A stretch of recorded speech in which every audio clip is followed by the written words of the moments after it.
Yo, yo, yo, let's go. What's going on, everybody? How y'all feeling? How's everybody doing today? Hope everybody voted. Let's get right into this, man. If you haven't already, please like, please subscribe. There will be times when I will be eating my candy. No, I'm not sure why, but we were going trick-or-treating like our daughter's going to eat all this candy, not understanding that she's only a year old. So we got all this candy.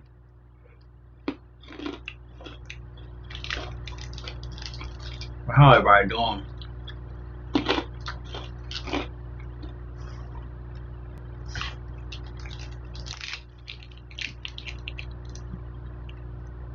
Alright, let's get into the video though.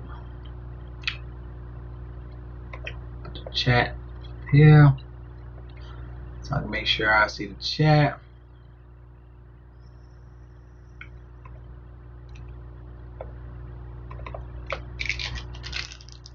Let me know the volume's straight before we start. Type below in the chat room, man, what's your favorite candy, man? My favorite candy is M&M's, with the peanut M&M's. Second has to be the Crunch Bar. And third, I'll say Skittles, number 3. For a Halloween candy. So I'll be on my sugar high for this video. Gotta stay on my sugar high. Also, the link in my description, you get Draft Dashboard tools in the description, so definitely check that out.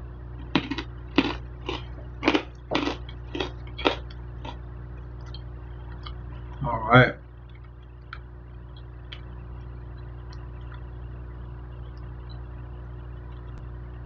Make sure I have all my stuff ready.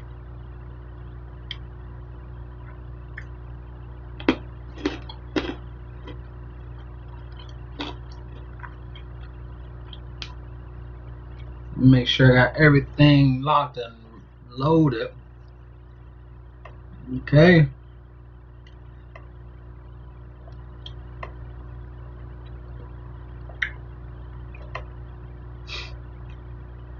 Here we go. As you can see below me, we got my top plays per position. So we will go through each position from the quarterback, running back, receivers, tight end, and then to the defense for GPP and cash plays, in my opinion. All right, these are all my opinion.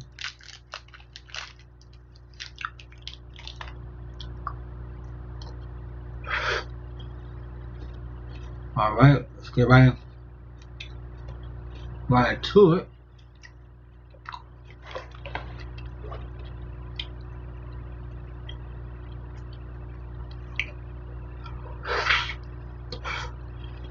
We got some good plays for this week, man.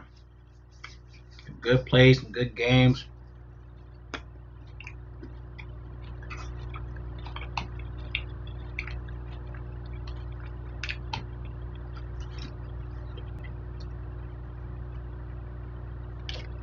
Alright, let's make sure I got everything ready. Please share the video. Let them know we're live, baby. Let them know we're live. Let's see, share. Twitter. We live, baby.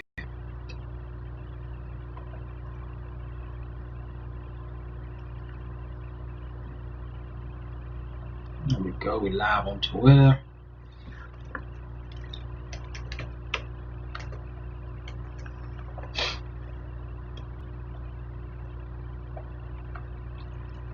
Let's start out.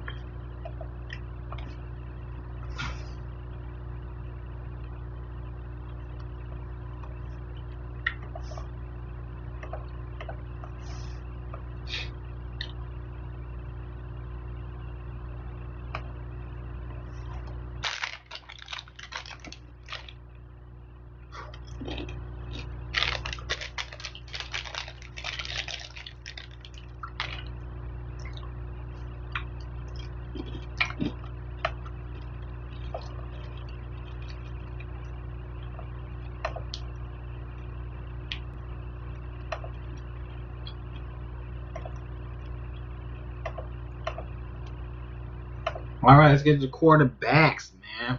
Quarterback spot. All right, now first play. First play we gotta look at will be Josh Allen. Y'all love Josh Allen here. He's 7K on DraftKings, 82 on FanDuel. Going against one of the worst teams against the position, even with the receiver core. We even got my guy as the cover photo for this week. We got Josh Allen, mix him up with Cole Beasley, mix him up with Stephon Diggs. It's going to be a great play for him. Now, looking what Josh Allen done so far for the season, averaging 271.8 yards. He did have a rough game against the Patriots, in which, I didn't play him last week, so I don't care. But didn't really think he was going to do well anyway. But in a better play this week against Seattle, which you already know how Seattle is. They give up 29.1 fantasy points allowed to the position, 31.8 when they're away. They actually give up more when they're away. He's averaging 29.4 fantasy points in 4 high-scoring games. They're looking at a 54 implied total in this game. And they are a 3-point underdog player. I'm surprised. I'm really surprised they're an underdog. But nonetheless, they won the last 2 games straight. Actually, Buffalo is real good this season. But looking at with Seattle, they allow 366 passing yards a game, 1.9 touchdowns, over 46.9 pass attempts a game, 68% in completion percentage a game. Great spot for Josh Allen. He's 7K. Definitely is a great play overall. Even if you want to play him, even if you want to plug him in as a cash play, overall, he's in a great play overall.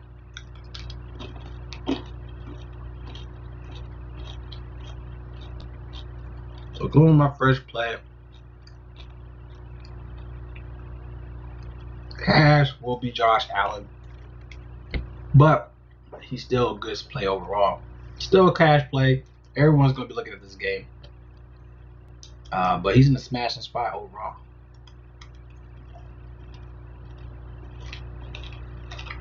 All right, next play.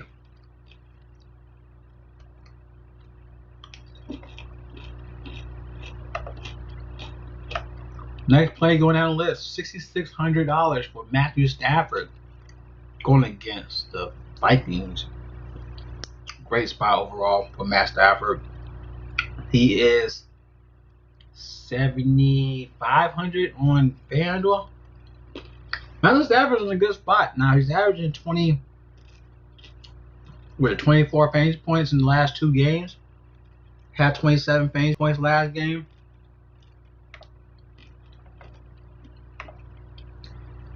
He averaged 273.7 passing yards a game, 1.9 passing touchdowns a game. He has 2 touchdowns in the last 4 games, averaging 2 touchdowns in the last 4 games. He's averaging 21.4 fantasy points in the last 4, but for the season, averaging 19.8 fantasy points.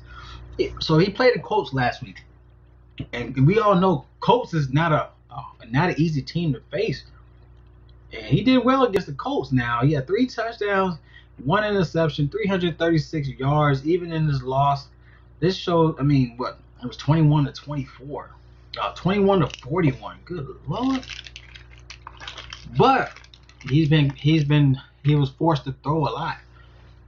He had 42 pass attempts that game. And looking to Minnesota, they're allowing 36 pass attempts a game to the quarterback spot. They're allowing 2.4 passing touchdowns a game. 28.3 fantasy points allowed to quarterbacks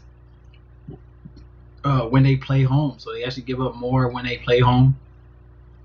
They allow 296.9 yards a game, 2.4 passing touchdowns a game.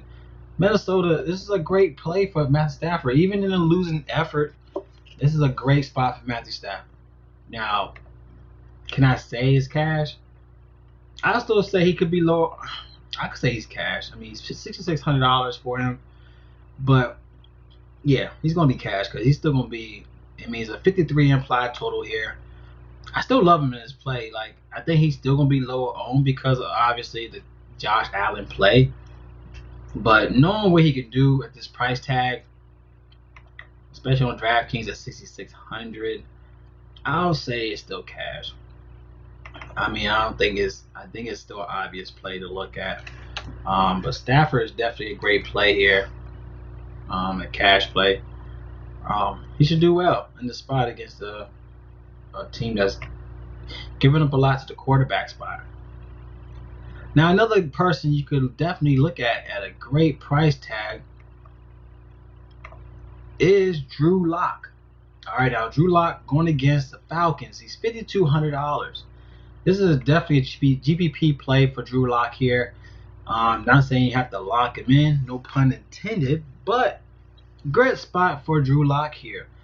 All right, he did have 21 fantasy points last go around, in which he played the Chargers. He had 21 fantasy points, 3 touchdowns, 1 interception, and they won by 1 point. It was a great game to watch, and to see this guy actually step up, when needed, is a great thing for Denver. Just a great thing in general for Denver. Denver was definitely counted out in this game. I had them losing this game, but he locked in, and it will show that he's definitely someone to consider, especially another great play here. Even him pair him up with like Jerry Jeudy. His name is Jerry Jeudy, yeah. But still, he had a great pass. It was like a 40-yard touchdown to him.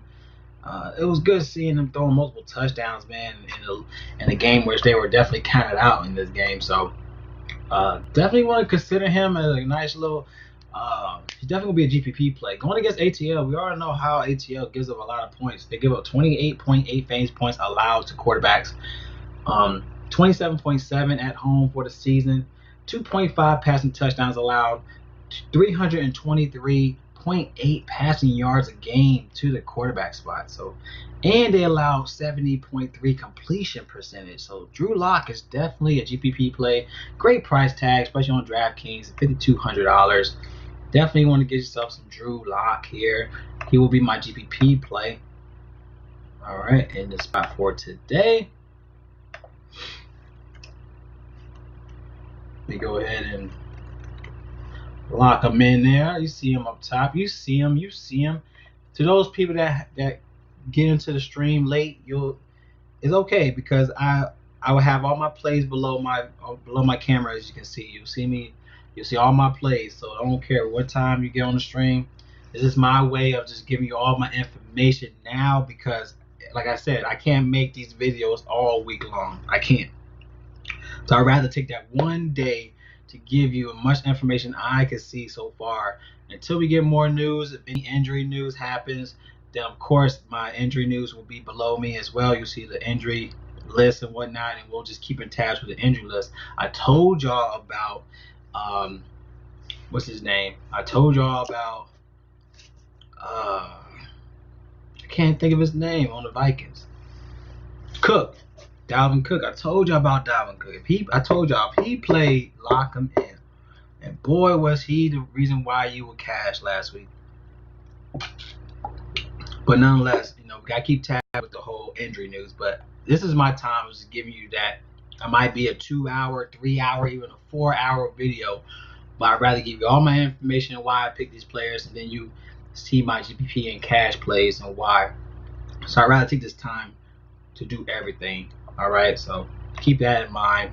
I won't have any more videos after this unless I'll give you some updates of players that are injured. Then that's the only thing I'll do. But overall, this is the only time I'll do a video. All right. Now look to another game where it's looking for some more value plays. I think another value play you can look at is Nick Foles. I think Nick Foles is definitely a play you can consider here. Let me take all these plays out. Hold on, Nick Foles in a good spot against the Titans. You can definitely consider him from the Titans. Now, the Titans, they allowed 277.6 passing yards a game, 2.4 passing touchdowns allowed a game. They allowed 39.1 pass attempts, and he's averaging around 38.8 pass attempts so far in 6 games. He had 41 pass attempts against the Saints last week. He had 40 pass attempts against the Rams, 39 against Carolina, 42 against Tampa, 42 against the Colts. He had 29 against the Falcons. But as you can see, he's roughly above like almost 40s every game. So you can go with this play as a nice little GPP play as well with Nick Foles here. He has availability to do well. They're averaging 24.6 fantasy points to the position win away. So Titans win at home. So Titans actually allow more fantasy points at home so far for the season. So definitely take that in consideration. So this could be a play where he could definitely be lower owned because of course they've been on a losing streak, they're on a 2-game losing streak.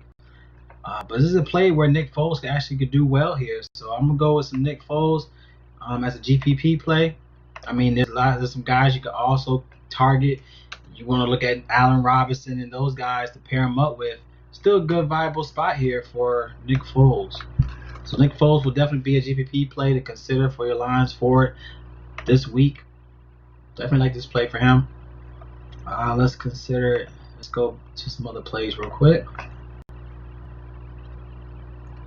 All right. Let's see who else I'm looking at.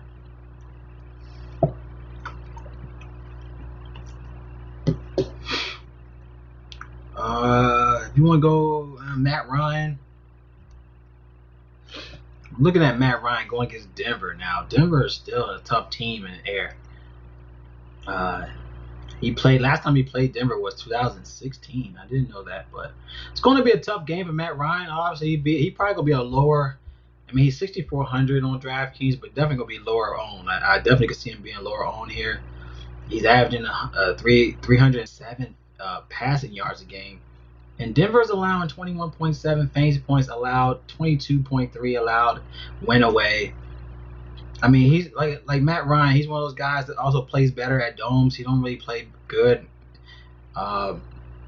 outdoors. He's more of a dome player. Pause, but he's more of a dome player. You can look at Matt Ryan. I think he's 6,400. He's still viable here. He got the weapons to do justice. They're looking at a 50 implied total here, 27 implied total for the team, but you could definitely look at Matt Ryan. He definitely gonna be a lower owned guy here. 6,400 to me is still gonna be a cash play. I don't really see upside in Matt Ryan. I mean, he had 19, 20 in the last 2 games. He did have a 35 going against Minnesota, but we already knew Minnesota give up a lot against, we already know about Minnesota. So he had 4 touchdowns against Minnesota, but he's going with some tough defenses here. Against Detroit, he should have did well against Detroit. You know what I'm saying? He should have did good at Detroit. He only had 22 fantasy points against Detroit. He had 19 against Carolina. At all teams, Carolina, like even them too. So this is a game where it's 6,400 lower owned, but I can definitely still see him as a cash play. I'll say Matt Ryan's cash play. I don't know if I want to add him in my top plays. I don't really care for. I really don't care for Matt Ryan this week. I mean, I would notate him. I mean, I'm gonna mention him in my video, but I'm not. He's not a top play for me, so I'm not going to mention him here. But definitely somebody you could definitely consider in your lines if you want to go that route. Which he's still going to be a lower owned play. Matt Ryan definitely be lower owned. All right, now going to another play with Derek Carr. I keep saying David. God damn, Derek Carr. Going against the Chargers at home. Now, this is still a good play for Derek Carr. But then again, we have the win issue for game time for this week. They're looking at about a 20 miles per hour game time, and I hope everyone took a note what the game plan was for the games that had high wins last week. I didn't think that with Cleveland. I thought with Cleveland game, I thought at least Kareem Hunt was going to do better than that. But I thought the game plan was still going to be around. Was still going to be around Kareem Hunt because of the wins. Even with that's why I mentioned Dalvin Cook with the Packers game, because they were talking about high wins to where they were going to utilize the ground game, and boy did that pay off. So this is another game where Derek Carr, 5,700. They're looking at a 20 miles per hour game time play. That could be tough. And as you saw last game against Cleveland, he only had 13 against Cleveland, even though they were in a good spot. The win could be an issue. So 5,700, I think I might have to fade Derek Carr here once again because of the win. So that's the reason why I'm not sure about Derek Carr. But man, he's been hitting it, this whole year. Like, he had 27 against New Orleans. 23 against New Orleans, 24 against Buffalo, 28 against the Chiefs, 20 against Tampa. So he's been, due to his price tag, he's definitely a play to look at. Now, the Chargers, they allowing 24.4 fantasy points to the quarterback spot this season. 21.4 when at home. So actually give up less at home. So at 5,700, I might have to fade Derek Carr here. And like I said, with the win situation, I might have to fade this one for Derek Carr here. The guys that we mentioned before, like I said, Nick Foles to me is a better GPP option than Derek Carr if I would consider it. So that's something to take note of. Anybody that have any feedback on the type of quarterbacks, my top quarterbacks, let me know in the chat room. Let me know what you think about it. Who is your favorite quarterback for this week? Let me know. Now, if you want to play the other side with the Detroit game, like if you want to go to Kirk Cousins, 6,200 for Kirk Cousins. He had that dud, like I said, with the whole win situation. He only had 10 fantasy points against Green Bay.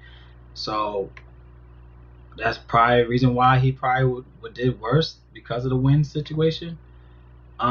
But also my thing about Kirk Cousins, if you are looking at Kirk Cousins, I'm only going to say this if you're looking at him. If you are looking at him, I would say beware of how he plays Detroit. Now, he actually plays better at Detroit. As you can see, I'm not sure you can see it on the screen because it's short, it's real small. But the last time he played Detroit was 14 fantasy points, and he had 32 the last game. Now, how many times he played at Detroit? He played at Detroit 3 times in 3 seasons. So when he was playing at Detroit last year, he had 32 fantasy points. And 2018 at Detroit, he had 22 fantasy points. And then in 2016, he had 26 fantasy points at Detroit. So all I'm saying is, Kirk Cousins seems like he plays better at Detroit than playing at home against Detroit. Detroit, last game he played at home last season, he had 14 at home against Detroit. Even though they won 20-7. He won the last 4 games against Detroit. So I guess in that note, they will win in that case. But he only had 1 touchdown, 242 yards that game. Then 2018, he only had 9 fantasy points against Detroit at home. He had 1 touchdown, 1 interception, 164 yards against them, which is crazy. So, like I said, this is a play where I think it'll be cash. $6,200 for a guy that actually seems like he does better at Detroit is, to me, iffy. But if he could turn it around this season, I guess he'll be lower owned because of that. So 6,200, he's averaging 21 fantasy points in 5 high scoring games. So I guess they're looking at a 28.3 implied total for the Vikings here. 52.5 total points for the game. So they're looking at a 4-point favor for Minnesota here. But like I said, be cautious about how he plays at Detroit. He has good upside at Detroit. And he never, in the last 2 games at home against Detroit, he gave you less than 15 fantasy points. So just keep that in consideration. I will say he's GPP only because of that. Because he definitely be lower owned, but then again, if they're looking at a 28.3 implied total because of Kirk Cousins, I don't know. Think Kirk Cousins. I don't know if I want to play Kirk Cousins. I'd rather go Matthew Stafford than Kirk Cousins, $6,200. I would rather pay $7K for Josh Allen. I'd rather play Nick Foles for $1,000 less. You know what I'm saying? Like, well, about $1,000 less. But like I said, I don't know about Kirk Cousins here. Because like everyone else does the work for him in these games against Detroit. Let's see about Russell Wilson. Now, Russell Wilson never been in discussion. Like a lot of people, I ain't gonna say a lot of people give Russell Wilson his props, but man, his price tag is so expensive that he better give you 30 plus fantasy points. You know what I'm saying? Like he's priced down $200 less against Buffalo. He had 29 against San Francisco last week. He does well. I mean, he's averaging 3.7 touchdowns a game for the season. He's averaging 71.5 completion percentage a game. He's definitely in consideration for MVP. He's just not being talked about. Obviously, he's a cash play. $7,600 going against Buffalo. It's going to be tough against Buffalo. I'm not going to lie. Last time he played Buffalo was 2016. So. But Buffalo is one of those teams where you have to attack them at the running game, not more so the passing route. It's real tough to go against them against the passing route. They allow only 236 passing yards a game. But one thing about the Seahawks is that it really doesn't matter about the defense. They still will find ways to score. You know, Arizona wasn't an easy team. He got 36 fantasy points against Arizona. Even though he got 3 touchdowns, he had 3 interceptions against Arizona, but 388 yards, 50 pass attempts was ridiculous.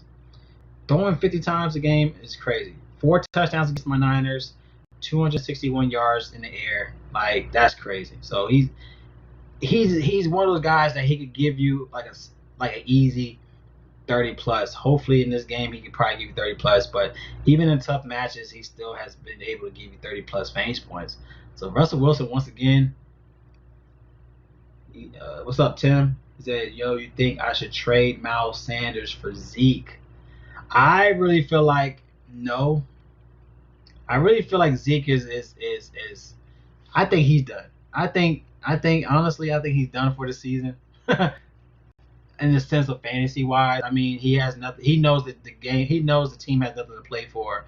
I think Andy Dalton, he's out again. So, I mean, he's not putting the team on his shoulders as.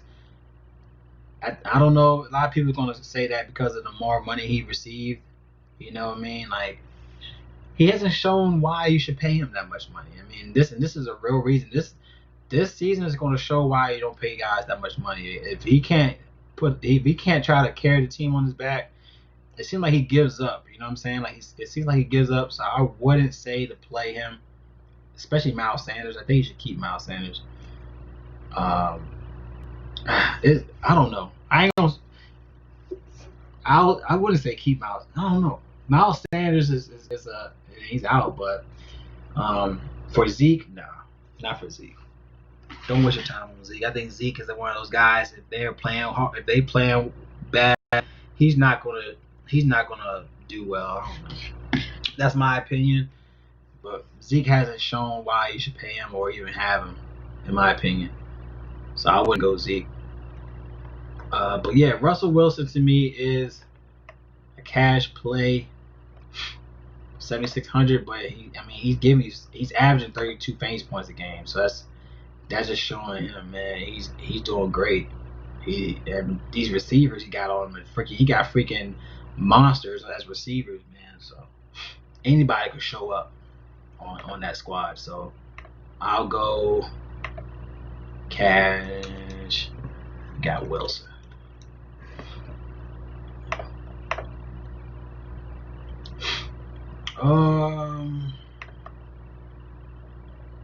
Another play for cash, I guess DeShaun Watson, 7,100 for DeShaun Watson against Jaguars.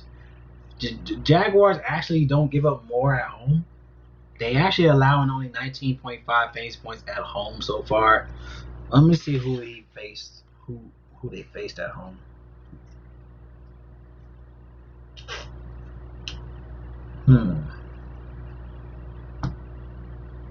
Let me double check who he faced. So Matthew Stafford had 13. Burrow had 19. He played some good teams. So I guess you could 7,100 for DeShaun Watson. He's averaging almost 300 yards a game, 2.1 touchdowns a game. He's going to have to throw the ball. It's hard to try to trust the running game, but this is a game where you might have to trust the running game. I really like David Johnson in this game against Jaguars. It's one of the teams where you have to attack in the running game. But DeShaun Watson is one of those guys to where he can get a touchdown by himself in this play. So 7,100 for Watson is definitely cash. He's done well in the last 4. He had 24 against Minnesota, 30 against Jacksonville last go around, but that wasn't at home. He played them. He didn't play them at home in week 5. He played at home against them week 5, which he had 30 fantasy points that game. He had 2 interceptions, 3 touchdowns, 25 rushing yards. And then he played Tennessee at Tennessee. He had 35 with 4 touchdowns. I think he was the optimal. I think he was the optimal quarterback in that week. Then he played Green Bay, had 2 touchdowns, 309 yards. So he's definitely in play. Now playing Jacksonville at home, they actually don't give up more at home, so he's still a cash play. I don't see upside in this play at the 7,100, but he's still a cash play. I mean, 71. I could see him trying to give you maybe 25-ish. So I'll say he's a cash play as Watson.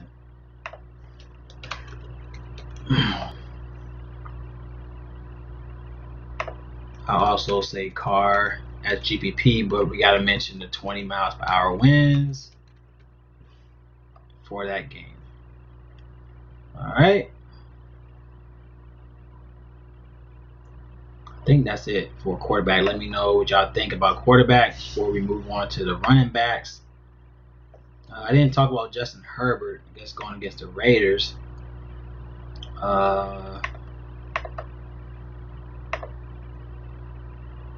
Let's see, going against the Raiders.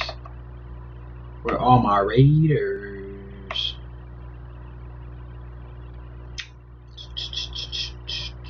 Justin Herbert against the Raiders. All right, now 6,800 for Justin Herbert. One thing about, like I said about this game again, this is a wind issue game. They're talking about 20 miles per hour in this game, and also one thing about the Raiders, they actually play better at not at home. They play better away.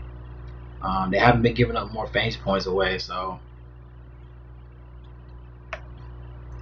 it's going to be a game where a lot of people it's definitely going to be a cash play, but I might pivot from this play for Justin Herbert. 6,800. I mean, a lot of people looking at him because he had that 41 fantasy point games against the Jags. Everyone knows to go against the Jags. All right. Now, one thing about the Raiders, they're only allowing 18.3 fantasy points at win away.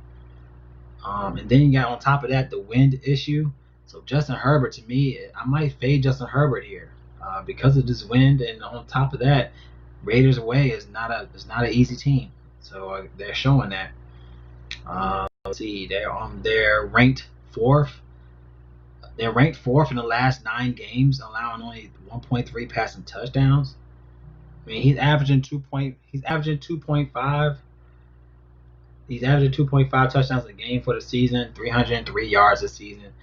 But Raiders look like they're a good team went away, so they only allowing 63.2 completion percentage. This is a game where I probably would fade Herbert here. So,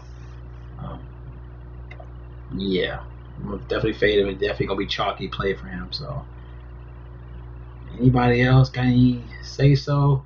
All right, I think that's it for me on the quarterbacks. If you have any questions or if you have anything regarding quarterbacks, you can also mention that in the chat room. All right. Please like the video. Please share the video. I would definitely appreciate that.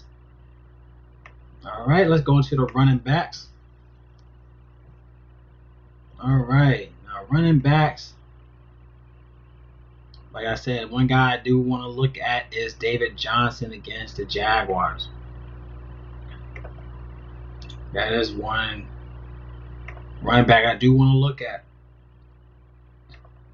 Now, Jags, they are allowing 39.3 fantasy points at home to the position. Now, trying to figure out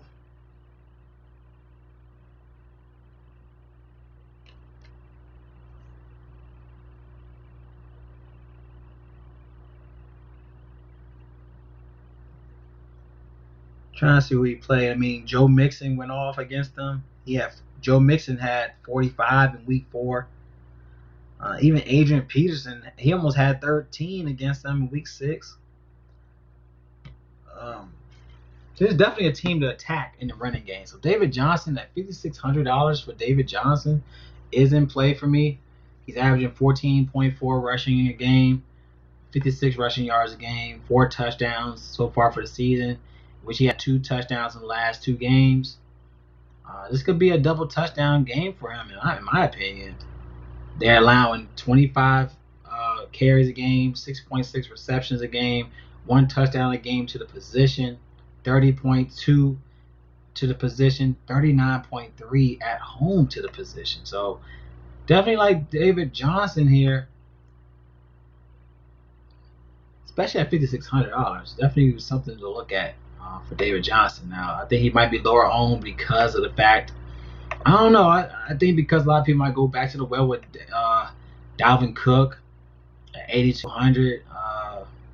Clyde Edwards could be in play against Carolina. James Johnson's in play if you want to go back to the well with James Robinson. James Robinson. He came out of nowhere with 35 fantasy points. I've been trying to play James Robinson for the last 3 weeks, and then all of a sudden I don't play him. He had 35. It's okay. I mean, I did well with the running backs, but still, I've been trying to vouch for James Robinson this whole season. Been pissing me off, man. Pissing me off. Let's see. Let me go down the list real quick. Who played Zach Moss? Shout out to Zach Moss last week. Had him in our plays. He did pretty good. Okay, I just want to make sure I have people I didn't lock in. Let me unlock them real quick. Devin Gordon, a lot. But yeah, David Johnson, $5,600 is definitely a great play in my opinion here.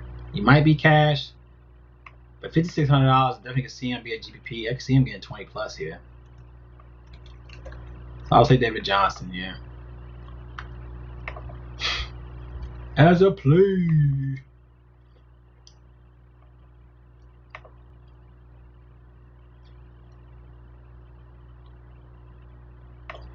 Let me go to lineups real quick.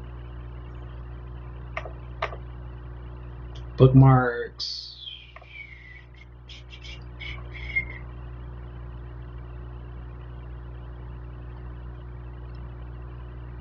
Let me go down to the defense ranks real quick.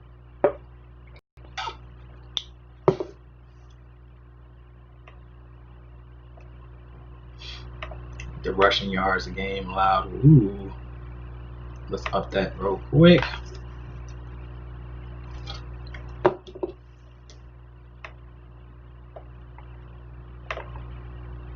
Look at that. Look at all that red against the Houston defense. Good night. Houston defense giving up a lot. Oh. Ooh, wait.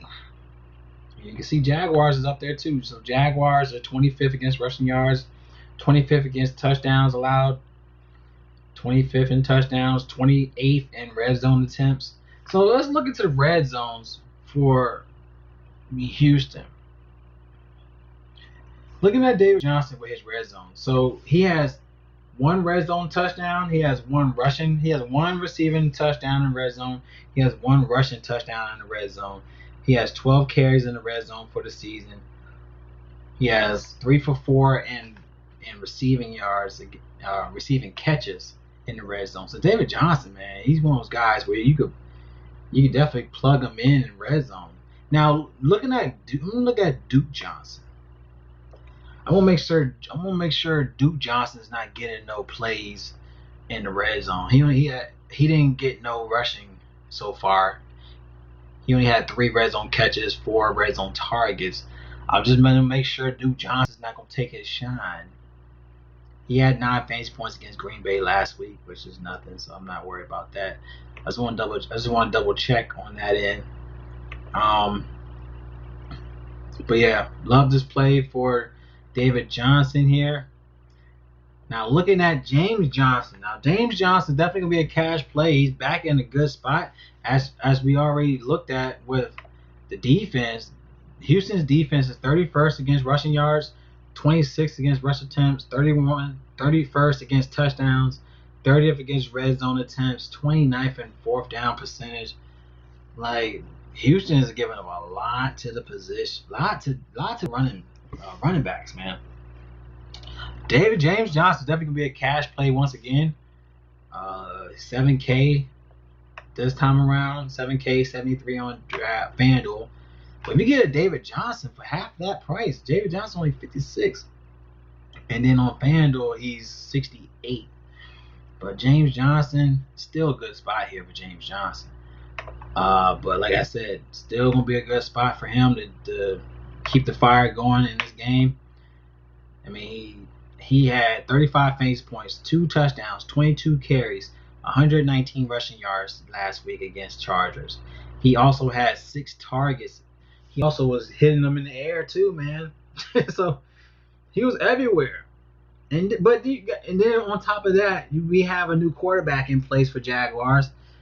So it's not, Minshew got hurt, so they're going with a new quarterback. I think with a new quarterback also in hand, you might have to go with James Johnson, as his little safe play for him.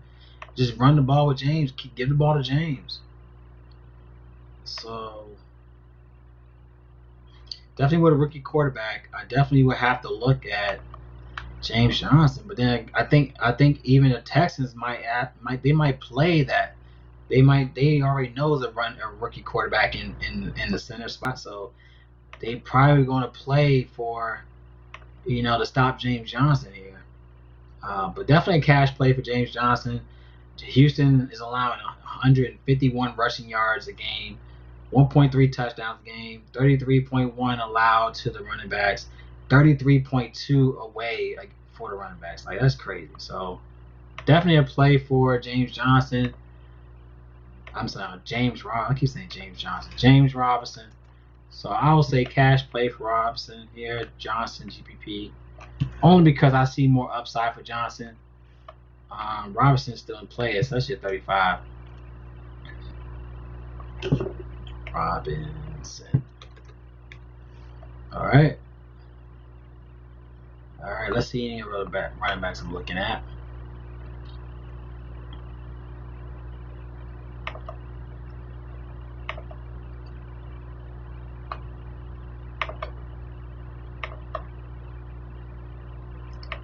Let me double check. Let me keep going on the list.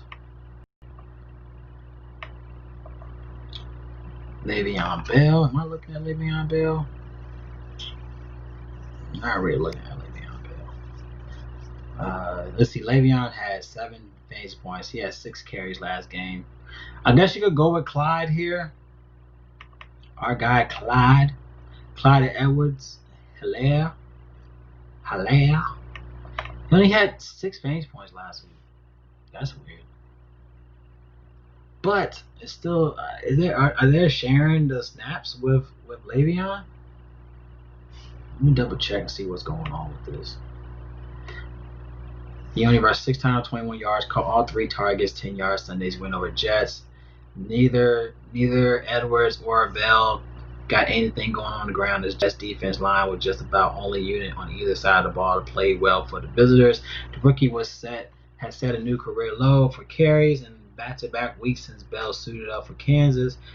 But Edwards' lack of volume can be better attributed to the Chiefs' reluctance to give him a major workload while nursing large leads rather than a shift away from him as a team's top option on the ground. Expect Edwards to get back on track against Panthers' weak defense, struggle against running backs. So I guess it's a play where you can go back here, even though 6,100 is still cheap. I mean, he's 400 less from last week. He was only 65 last week, so they dropped him down to 61. So you get a little $400 discount for Clyde, and then you're going against Carolina. That's one thing you go against Carolina is the running backs. Now, trying to see if Le'Veon might take some shine away from him, knowing that. That's iffy, but Clyde is still in a good spot here. Carolina's allowing 107 rushing yards a game to the position, 1.1 touchdowns allowed a game to the running position, 7.4 receptions allowed. So I guess Clyde is still one of those running backs where he's one of those pass-to-catch running backs too, so don't get it twisted. He's averaging 4.8 targets a game, so he's one of those guys that can still get a dump-off pass to and can do work. So I like this play for Clyde here, 6,100. Carolina's also allowing 37.9 fantasy points win away to the position. So this is one of those games where I guess Le'Veon might get some chances in the red zone. But MJ, who do you pair Locke with? He has no receivers.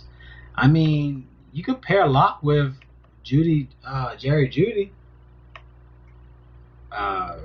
We'll look. I mean, we got Noah Fant. Noah Fant is definitely in play this week, so don't get it twisted. He has guys to look at. I mean, he got guys to definitely look at. So if you want to go Locke, you could pair him up with Jeudy. You could pair him up with Noah Fant. It's definitely in play.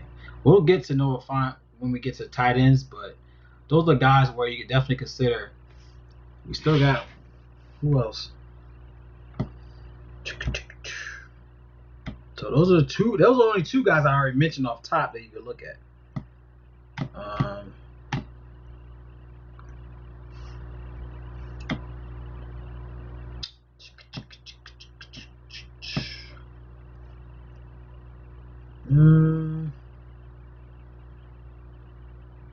Trying to see who else you could look for. I also got a dude named KJ Hamler. We'll look into that. We got KJ Hamler. Now, okay, KJ Hamler, this is a value play. We'll get to this, but KJ Hamler, he had 10 fantasy points last week. He had a touchdown, 3 for 3 with a touchdown against the Chargers. And then he's also receiver 2 spot. KJ Hamler could be a valuable play, knowing that ATL gives up 49 fantasy points to the receiver spot. So yeah, we'll get to that, but we got Jerry Jeudy, we got KJ Hamler as a value play at 3,400 for KJ Hamler. Fine is iffy. I'm definitely looking at Lock this Sunday. But yeah, KJ Hamler. But I think Noah Fant is still in a good play, y'all. I'm still thinking that MJ. But look at KJ Hamler. If you haven't seen his stats, especially going against ATL, come on now. Definitely a GPP stack right there, bro. Can't tell me it's not. Can't tell me it's not, bro. Can't tell me it's not. But anyways, Clyde Edwards is still 6,100 against it. That's one thing too. They're playing Carolina. 6,100 for a guy that could definitely give you 20 plus fantasy points is in play. Also, taking consideration that this game is also a wind factor game. They're looking at 20 miles per hour. They're looking at 20 miles per hour in this game. So let me note that. Let me notate that. They're looking 20 miles per hour by game time, to where Clyde could be a play here, especially if they stick to the running game. Definitely like this play. So I'm gonna go Johnson. GPP. Is he GPP? I'll say he's GPP. I don't think no one's really looking at him. Clyde Edwards. I don't think no one's really. A lot of people go look at Dalvin Cook again.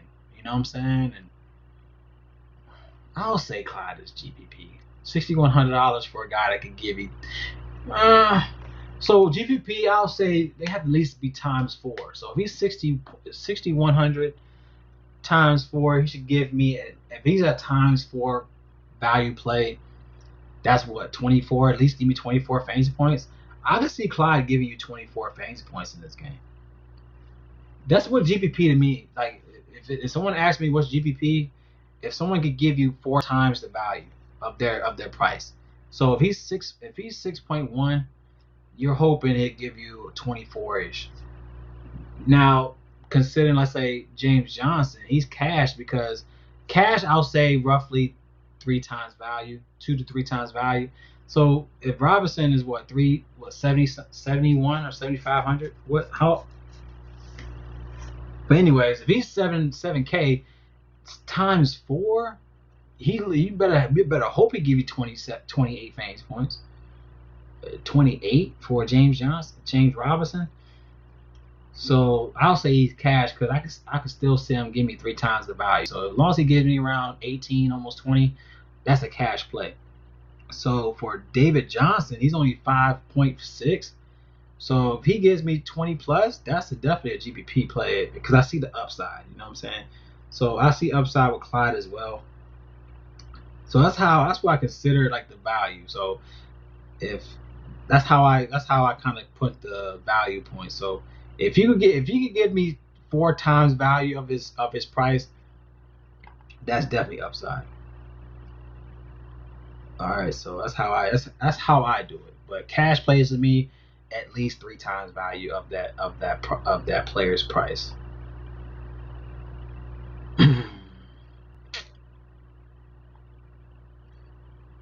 Okay, let's go. Who else I'm looking at in running backs? We talk about Clyde. You got Chase Edmonds. 6,800 for Chase Edmonds. 6,800, I'll see that as a cash. 68, so 68 times 3 times 4. 68 times 4. 6.8 times 4, 27. So he needs to give you 27 fantasy points. And he's going against Miami. Now Miami is showing out against their defense. But one thing you could definitely attack them is their running game. But they have been a solid defense lately. They are 6th against they're placed 6th against run attempts. They're 1st against passing touchdowns. They're actually a great defense. Miami's a great defense, y'all. Don't get it twisted, man. But let me look into their So Chase Edmonds, he's 68. He had 22 last game against Seattle. And one thing about Chase, he is also a great pass attack running back. And I think you have to attack Miami here with their pass attack. You definitely have to attack him with the running backs. So Chase Edmonds is averaging 4.6 targets. He had 7 targets last week. He was 7 for 7. He was 7 for 7 in the pass attack, 87 receiving yards, 58 rushing yards, 6,800. He was 22 fantasy points. Against Miami, this is a great play, especially they actually played worse went away. They allowed 26.6 fantasy points allowed to the running backs, but 30.7 went away. So this is a great play for Chase. I can see him giving. I mean, it's definitely a good play for Chase Edmonds here. So I could definitely go here with Chase Edmonds. Now, is he cash? 6.8. Can he give me 20-something fantasy points? 27. 6.8 times 3. 20.4. I'll say Edmonds is a cash play.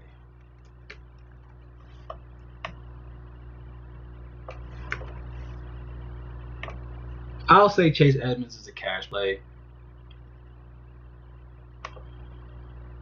His upside is up there though.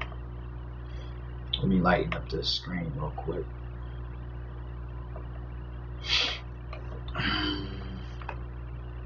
Oh.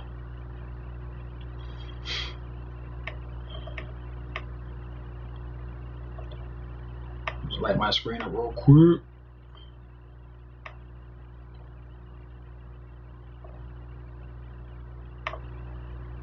There we go.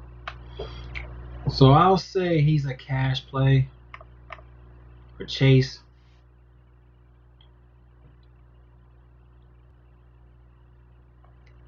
All right, now let's get into some other plays. We need to find some more savings. That's what I want to do. We need to find some savings, especially in the running game.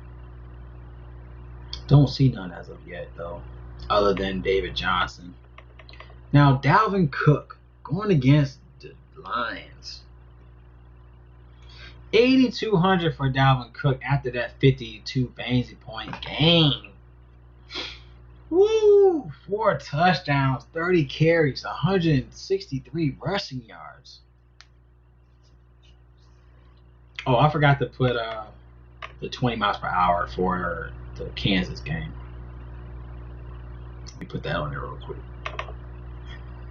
Chase Edmonds, we're looking at 20 miles per hour wins. And that's a good thing. I'm not saying that as a bad thing. I'm saying that's a good thing in the sense of gameplay. I guess I could say I guess you could say Le'Veon Bell is a GPP play. For his is his price good? Let me see his price. What's Le'Veon Bell's price?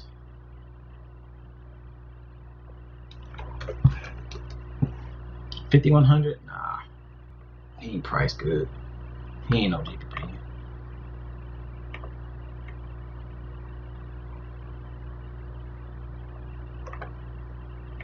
All right, let me take him out. Anyway, so Dalvin Cook, $8,200, boy. He was 75 last week. Yeah, I'm definitely I don't think you have to go here. Last time he played Detroit at home, he had 16 fantasy points. He had 18 carries, 1 touchdown. But playing at Detroit, he had 31 fantasy points. He had 2 touchdowns, 25 carries. Definitely playing no 8,200. I don't think I'm going that route. That's crazy, but I mean he's definitely been putting in the work. But man, he's cash. Do you have to play him? No, you don't have to play this guy. I'll put him on there. I'll say he's cash play, but you don't have to play Cook, man. But I mean, he's obviously a good play though. But man, $8,200, and then what's FanDuel looking like? FanDuel got him at 93. Good Lord, 93. Boy, you tripping. Woo, ain't going that route, boy. Nope. Okay.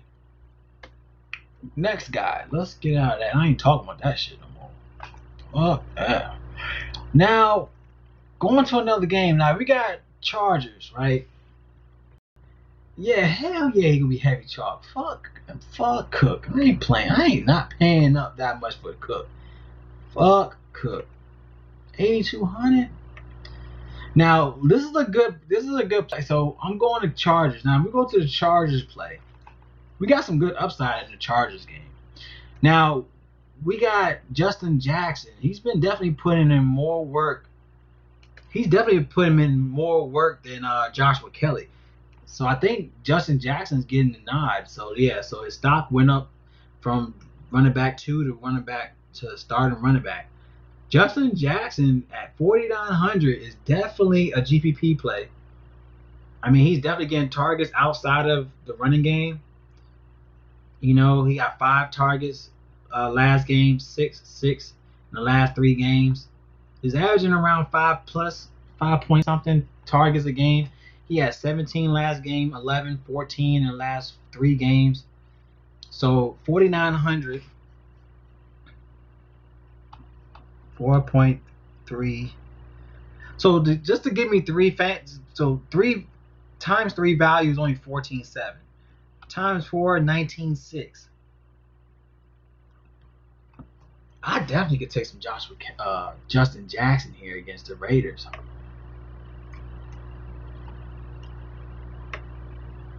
Let's see. Let me see the Raiders.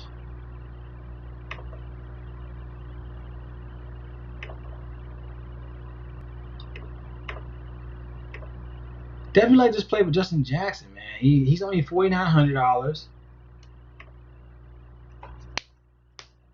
He getting 3.8 targets a game for the season, but he got 4.8 targets in the last 4 games.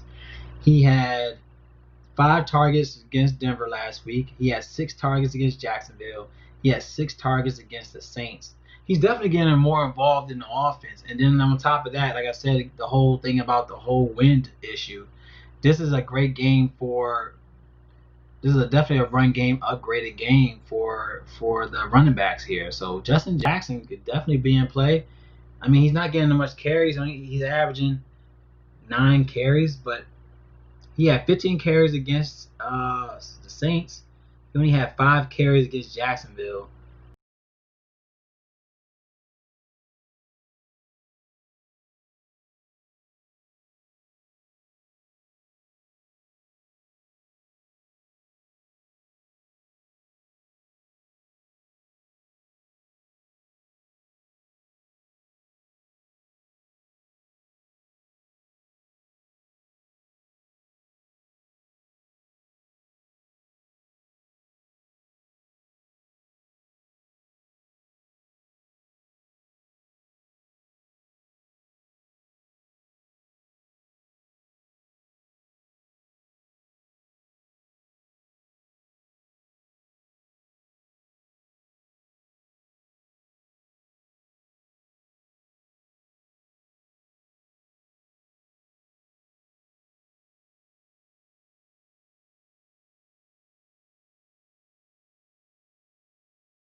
Hello, hello, hello.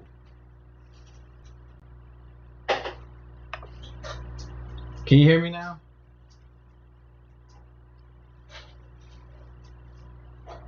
What was the last thing you heard me say?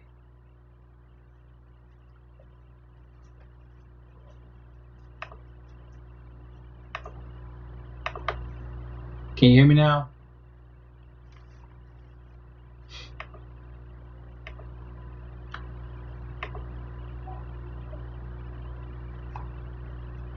Just want to double check, make sure my sound didn't go out.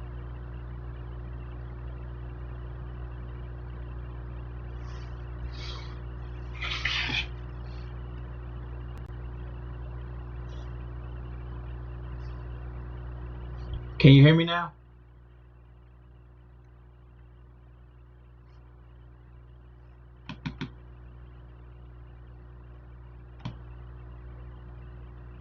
Just want to make sure. Let me know what the last thing you heard me say was about the Detroit backfield.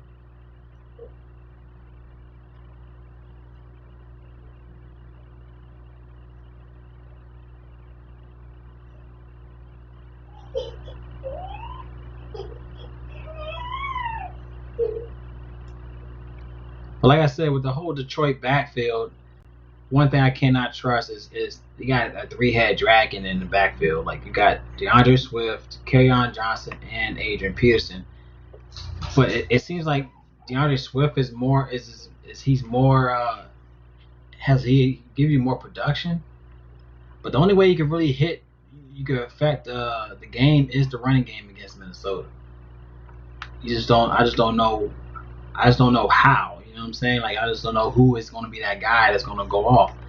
But Adrian Peterson at 4K, I guess he could be. I mean, all he needs is 3 times value for 12 fantasy points. But is that worth it? I don't think he's worth it. You know what I mean? Like you could go elsewhere. So I'm more likely going to fade that play with Detroit. Then we have James Conner. You could go 6,900 for James Conner. He looked like he could be in play. He had 15, 14 in the last 2 games. He did have a 20 fantasy point game. That was week 6 against the Browns. I'm not sure about James Conner. I mean, I like James Conner.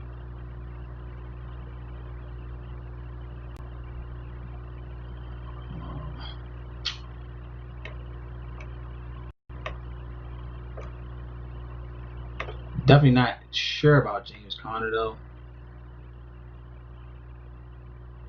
I mean, James Conner 6,900. I mean, he had 15 against the Ravens. It's not easy. I mean, don't get twisted. Not easy to go like that against Baltimore. He's averaging 17 fantasy points a game. He did have 3 breakoff games where he had 23 against Denver in week 2. He had 28 against Houston in week 3. Then he had 20 against the Browns, but those are all home games, you know. Well, yeah, but all 3 of those games were home games. Now he's going. I mean, he had to have a breakout game playing away. You know, he had 14 away against the Titans, 15 away against Ravens. Only had 4 when he played the Giants in week 1, but he ain't have that much carries and whatnot. But he's getting more production now. But man, this is gonna be a tough play for James Conner. But going against Dallas, he's going to play home at Dallas. We all know about Dallas. This is a game where you could definitely look at James Conner as a GPP. Well, he could be cash. I mean, 6,900 for a guy. He's 500 more from last week only because he's playing the Cowboys. He never played Cowboys in his history, so I don't know how he play against Cowboys. But one thing about the Cowboys, they allow 138.6 rushing yards a game.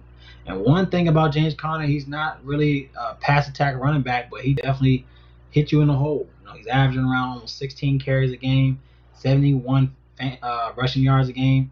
He has 5 touchdowns for the season. This could be a breakout game for James Conner here, as the Cowboys allow 27.2 fantasy points at home for the season, but they allow 141 rushing yards in the last 4 games. So James Conner, I don't really think people is going to play. I guess he is going to be cashed because everyone knows to play a running back against the Dallas Cowboys. But I think he'll be a lower owned play. I think he's definitely gonna be a lower owned. But he's definitely in play. So I still like James Conner. He's one of those guys that could definitely just give you a breakout game out the blue. You know what I'm saying? Like when you least expect it, that's when he hits you. You know what I'm saying? But definitely think he's a cash.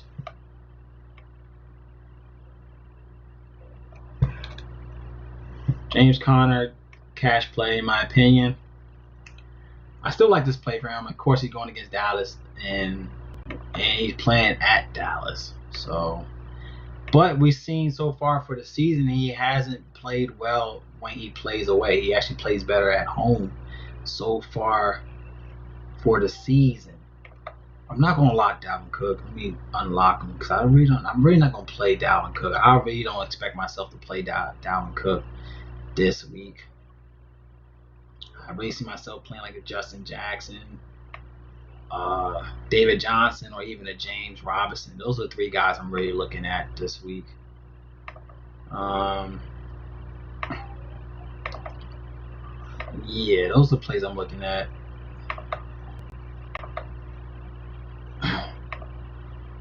All right, looking at some more plays. Let me go down this list real quick, and then we'll be done. So,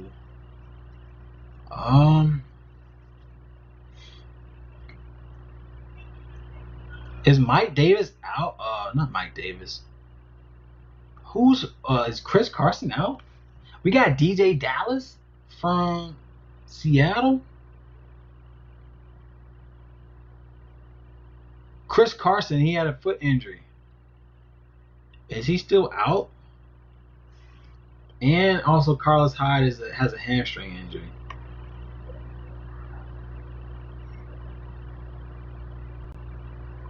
So we have to double check with Chris Carson and Carlos Hyde. They both questionable. They're game time decisions. So we could look at so far we could look at what's his name? He's really cheap too. DJ Dallas. He had 23 fantasy points against my Niners, y'all. 18 carries, y'all. I'll say DJ Dallas for right now at 5K. But we got to double check. DJ Dallas. Good. Ooh, what a known. But we got to see about Chris Carson news and Carlos Hyde. So let me go back to the injury news. We go to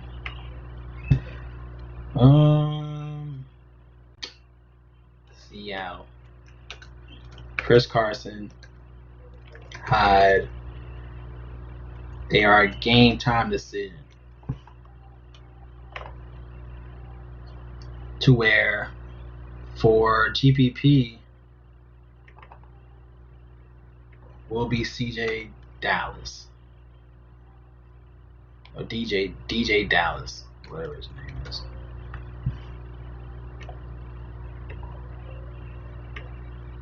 DJ Dallas, 5K, 51 on FanDuel too. Definitely a great play if he's out. If they're out, then definitely look at. If they're out, definitely look at DJ Dallas for Seattle, especially against the defense. Especially against Buffalo's defense. That's one thing you have to attack the defense is the running game, in which they allow 27.2 fantasy points at home so far for the season. They allow 107.5 rushing yards a game. And DJ Dallas had 18 carries, 41 rushing yards. He had 5 for 5 in targets. He had 17 yards in receiving, 2 touchdowns. I think they were red zones. Yeah, he had one red zone touchdown. He had 1 rushing red zone touchdown. So he was really involved in the red zone. So at 5K for a guy that, just came off a crazy game against my Niners, y'all. And we know it's hard to go against my Niners. So we got to double check with Chris Carson and Carlos Hyde, of course. Definitely got to check back in with that. But nonetheless, still a good game to look at. Another guy we could talk about is Mike Davis. Especially the run. He's one of those guys you could also play. I'm not sure. Is he playing? He went from 1 to 2. What that mean? So how's he the second running back? Mike Davis. Who will be the running back 2? He can't be running back 2. Mike Davis? But anyways, still in a good spot going against the Chiefs. The Chiefs, they actually allow more fantasy points at home. They allow 26.6 fantasy points at home. And knowing that Carolina have to throw the ball to try to keep this game alive, Mike Davis is definitely in play. But like I said earlier, with the win factor, Mike Davis could also be in play. He did have a 23 he had 23 fantasy points against the Chargers, 22 against Arizona, then he had 30 against the Falcons. And then he had 3 bad games. So definitely this is a bounce back game for Mike Davis here. He's averaging 19.3 fantasy points away for the season. Like I said, he had 1, he had 16 at Tampa, 23 at LA, and then 30 at ATL. So this is definitely a good game for Mike Davis to bounce back here. So Mike Davis, knowing that they're going to have to, he's one of those guys that he averages 6.1 targets a game. He's definitely another receiver for them. 5.4 receptions a game. But he was getting 4.3 so far in the last 4 games. I mean, ATL was definitely a horrible game. Like, I thought he would have more looks against ATL, but the whole thing with Bridgewater getting injured back-to-back, it was bad. That was a bad game. But then he had 5 for 5 against the Saints. He was 2 for 3 against Chicago, but that's Chicago. He had 9 for 10. He was 9 for 10 against ATL. He was 5 for 6 against Arizona. Then he was 8 for 9 against the Chargers. 8 for 8 against the Tampa Bay Bucks. Mike Davis is still in play at 6,700. He's one of those guys that you could definitely use to attack on both ends, passing or running, or just running in the hole. So, just something you could look at here is with Mike Davis at 6,700. But like I said beforehand, we talked about other plays that you probably don't have to go that route, but he's definitely gonna be overlooked though. It's Mike Davis. Especially against the Chiefs. As we can see right now, the Chiefs are 29th against rushing yards. They're 30th against rush attempts.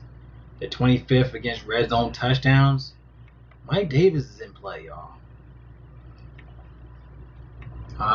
So he's definitely going to be lower on home play. He's definitely going to be a lower on home play. It's Mike Davis. Let's say Davis. Any more running backs y'all might have any questions with? Comment in the chat. Let me know. I didn't talk about Melvin Gordon. I'm not really caring about Melvin Gordon.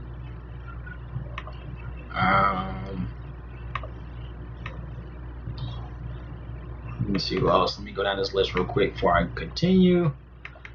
Let's see, Josh Jacobs.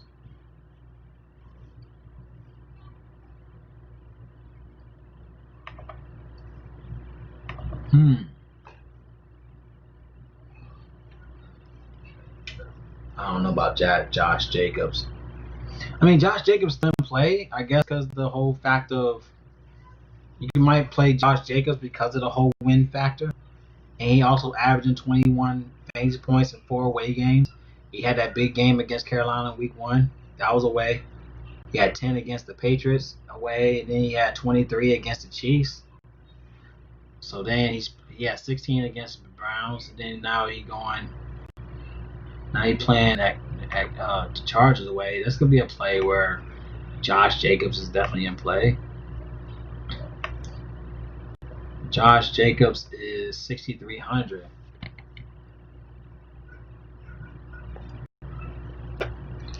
He definitely not gonna be. I think he'll be left low home, but man, I like David Johnson 56, and then I'm more intrigued. With Justin Jackson now. You know, I like David, especially for his price tag. That's 4,900. Definitely a great price tag. But he could be like a flex play, and then I could plug in maybe James Robinson. But then Josh Jacobs at 6,300 is not bad.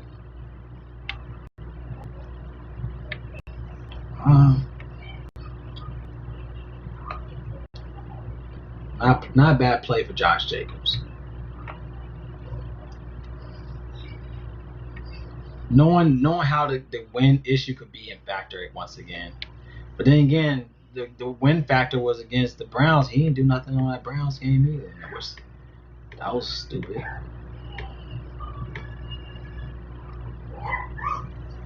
I mean, let's see. We got Melvin Gordon. Okay, Melvin Gordon, $5,300. Like, of course, you're gonna be lower on play again. The fact that he didn't get his revenge. A lot of people probably went at him because of the whole revenge narrative against the Chargers. But man, like 5,300 still, it's hard to not to play this. I mean, he's $300 less this week, and now you're playing ATL that allows 25 fantasy points at home this season. And he's also one of those guys that you could definitely attack with the pass attack, you know. He's averaging 4.3 targets a game, 3.5 receptions a game, 14 carries a game, 3 touchdowns in the last 4 games, 5 touchdowns for the season. He's averaging 22.6 fantasy points when away. So this could be in his favor. He played Pittsburgh away. He had 16. He played the Jets away. He had 29. Then he didn't play New England. This is a play where you could go back to the well with Melvin Gordon at 5,300. Definitely somebody I feel like he could definitely be a lower on play. 5,300 for a guy that could go off again after everybody probably, you know, everyone, you know, is pissed off what he didn't do last week. Melvin Gordon is definitely a GPP play, but knowing the fact that he actually played better away is intriguing for this price tag. And this is another play. Let's say if you want to pick, like I said, if you want to play Denver could be a great GPP stack here. You could like I said, the way you attack this team is going to be the pass attack. So if you have Locke, Melvin Gordon, Noah Fant, maybe a Jerry Jeudy, and we're going to talk about that guy. The other guy we was talking about at $3,400. Denver Denver could be a great stack here. I might have to put that in my notes for let me go ahead and make a stack list of who I like. Yeah, let me do that. Let me do that real quick. Put a stack list. There we go. Let me make a stack list real quick. Yeah. Let me make a stack list. Let me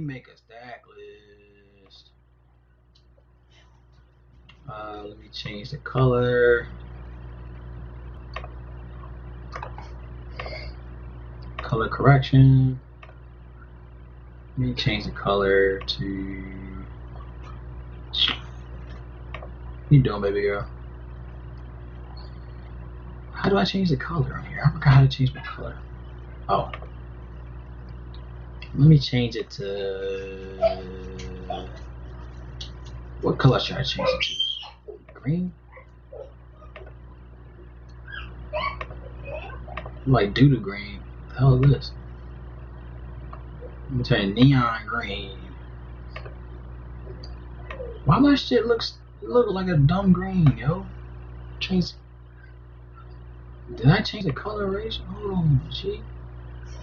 Filters. Oh, that's why. Let me delete this. Delete that. Yeah. There we go. Stack list. Let me make it and make a little stack list real quick, y'all, because I think y'all need some stack list. So stack list so far.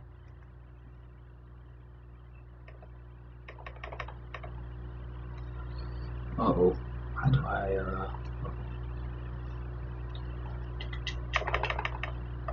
oh, damn it.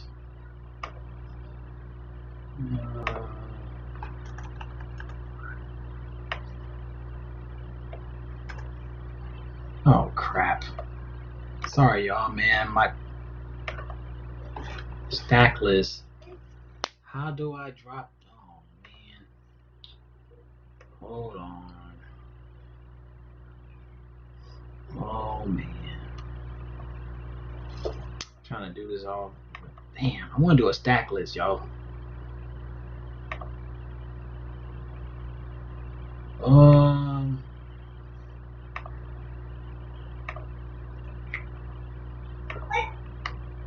Let me delete this. Just go ahead and delete this real quick. Delete, remove. Let me make another one. Do another one with add injury watch list. Okay, let me make another one. And I'll just change it to stack list. Okay. Let's go ahead and change that to stack list.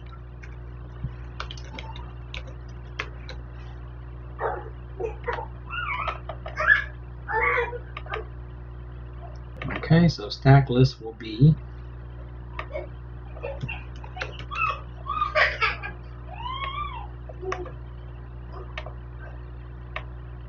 so my stack list will be Denver stack. Change the color to my neon green.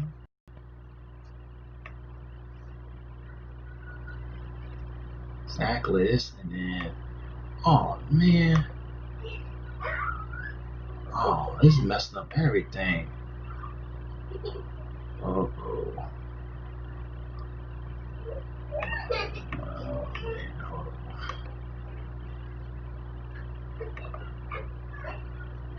It's copying everything the other one does. Oh, I don't want that to happen. Hold on. Damn, it's too much work, y'all. I ain't trying to stay on this forever. Injury watch list. Dang. Injury watch list is Chris Carson. So yeah, Chris Carson and what's his name? And Hyde. They are game time decisions. Yeah, man, I can't do this. Damn. Anyways, my bad, y'all. I ain't mean to take all y'all time on that, though. Let me get out of that. Damn, I wasted all that time for nothing. My bad on that, y'all. But But anyways, like I said, Melvin Gordon is definitely gonna be a GPP play. Definitely can see him come back in this game. So let me go ahead and plug him in GPP. Melvin Gordon, triple threes.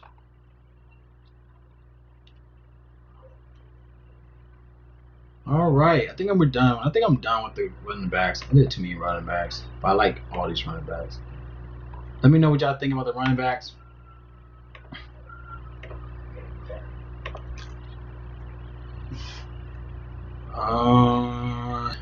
Let's see, Washington, Antonio Gibson against the Giants. I'm not sure. He had 10 last go around against them. I think McKissick is in play. $4,300. He had 14 last game against the Giants. But Giants actually a better team playing away against the running backs. They're 24.7, but it's still not different. I mean, Giants allow 25.6 fantasy points to the running backs, 24.7 away. So that's not a lot. But DJ McKissick for Washington is in play because he's one of those guys where you could attack as a pass attack running back, and JD McKissick is a player that he's averaging 6 targets a game in the past 4 games. He was 2 for 2 against Dallas. He was 6 for 6 against the Giants in week 6. 6 for 8 against the Rams. 7 for 8 against Baltimore. So you could definitely look at McKissick if you want some savings here. What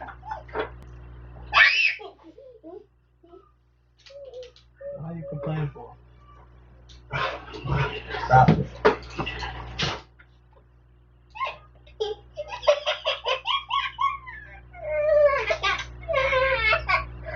What's wrong with you?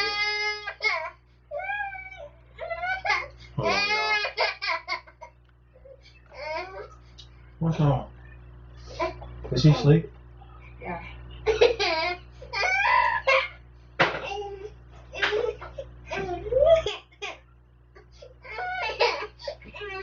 What's wrong?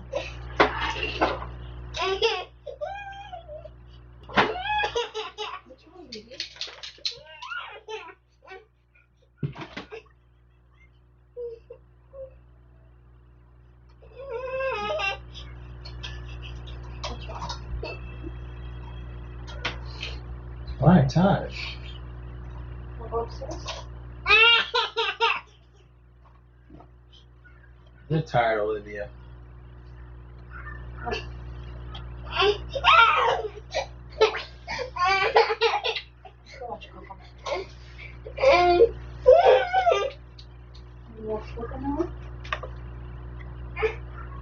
Alright, sorry about that, y'all. Let's get into... Alright.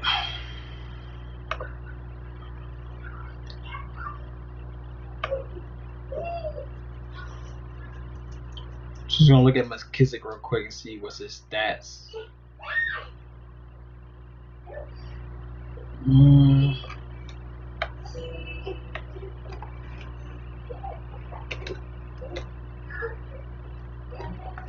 Yeah, he's only 54. So let's go into the receivers.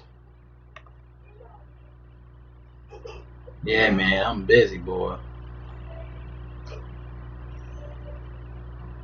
Yeah, I'm busy. What's up, Aaron? How you doing, bro?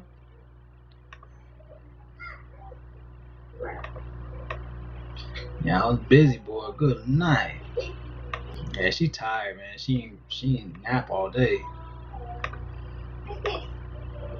Let's go ahead and go to the receivers.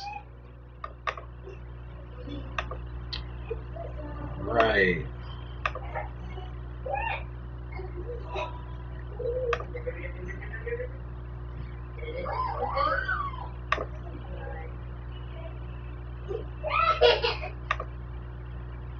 All right.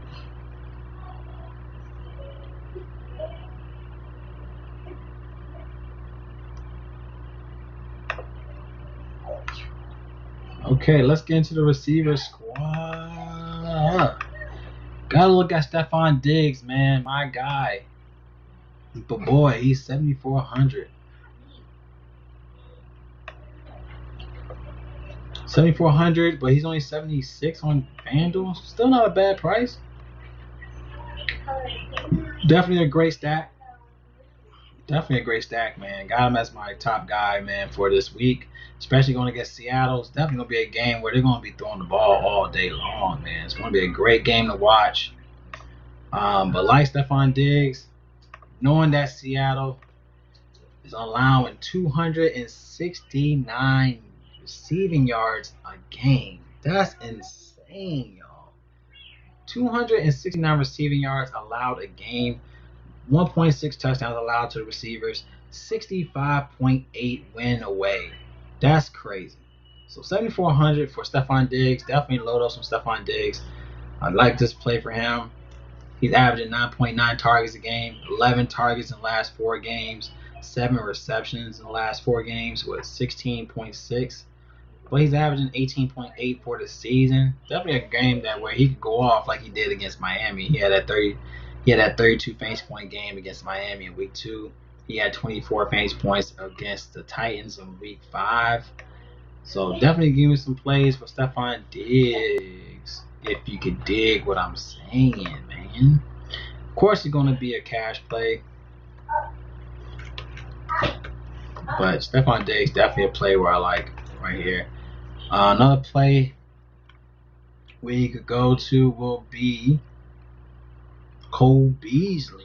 Alright, Cole Beasley's one of those guys. You already know I loved Cole Beasley. He had a 25 against Jets. I mean, 5,400 for Cole Beasley definitely to me is a GPP play because he could have great upside here. He's averaging 13.6 fantasy points for the season. Was a good play overall. He did, like I said, he did have 19 against the Rams, 25 against the Jets in week 7. And this is a game where he could give you, let's see, 3 times value. Can he give you 3 times value? I mean, he can. Cole Beasley's definitely in play. Definitely want to go with a Cole Beasley play here. I definitely think he's a good play. So I'm going to go with Cole Beasley.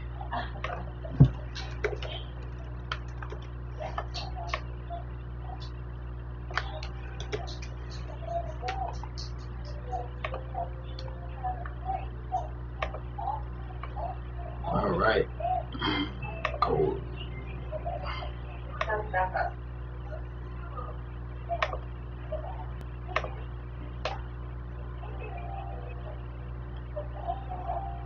Yeah, Cole Beasley's definitely in play.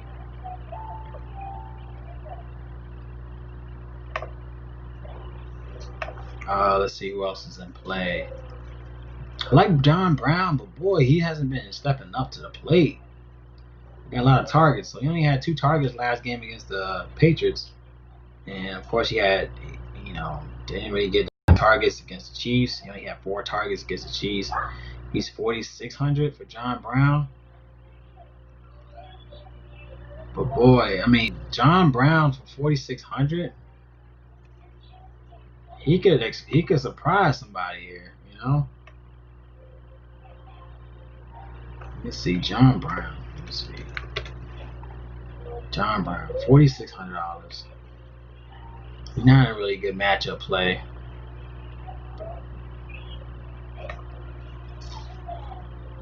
He is GVP. You just can't trust it, man. Like, do you want to go 4,600? John Brown could definitely open up. He's averaging 4.8 targets a game, 3.3 targets in the last 4 games. He's just not getting any looks, but I mean, $4,600 for John Brown. Yeah, he's definitely GPP. You can definitely see him. I guess Beasley is going to be. I'll say Beasley and Diggs are cash. You could put Brown as a GP. I'll say J. Brown. J. Brown GPP.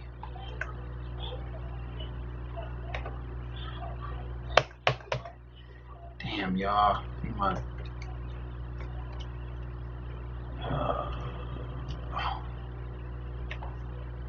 My shift button is bad.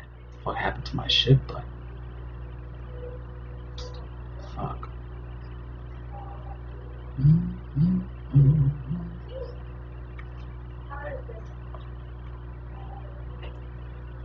delete this real quick. Cut that. Tight end.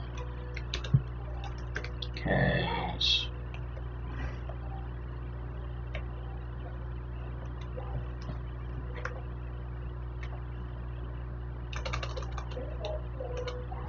GPP.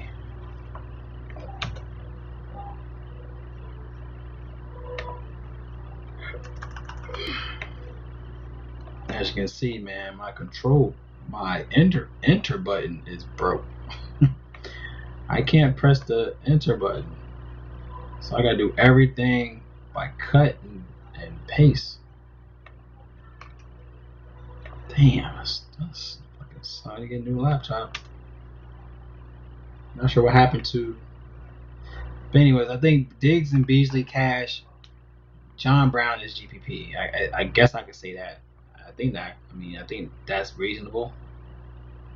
But not really. I'm not really on him. But he is one of those sneaky plays. Diggs targets make him a cash play every week. What's up, G? Cody, what's up, G? Diggs targets make him a cash play every week. That is very true. Compared to. Did you see what wins did to kickers compared to QBs in the Green Bay game?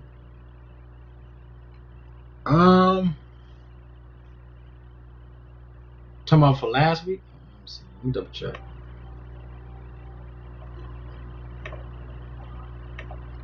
Let me see real quick. Hold on.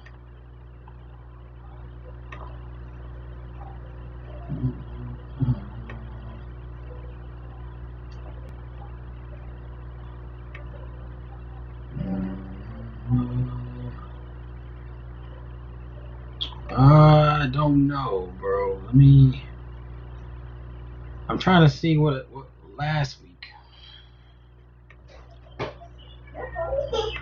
for the wins for kickers. Let me double check.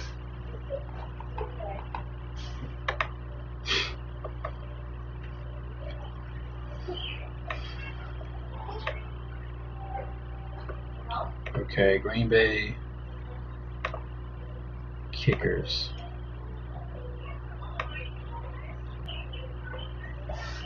Yeah, they didn't do good. So Dan Bailey, he only had 4, and Mason Crosby had 2. So that definitely affected him. I mean, Dan Bailey had 4 extra points.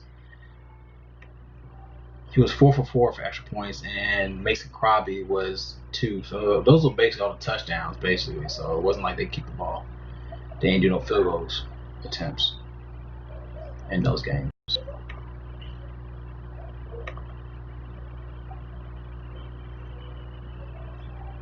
Yeah, so the wins did bad for the kickers for the Green Bay game. Last week, Rodgers was still dropping down. It doesn't matter for good QBs. Watch the whole game. Kickers in warm-ups struggled. Yeah.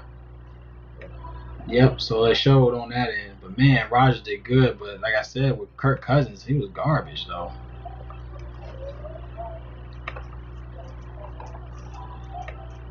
I wouldn't say good quarterbacks. I would say elite quarterbacks. I would say more so elite quarterbacks were, you know what I'm saying? Elite quarterbacks are good in any type of weather, but good quarterbacks definitely didn't show out. And you saw Baker Mayfield was garbage.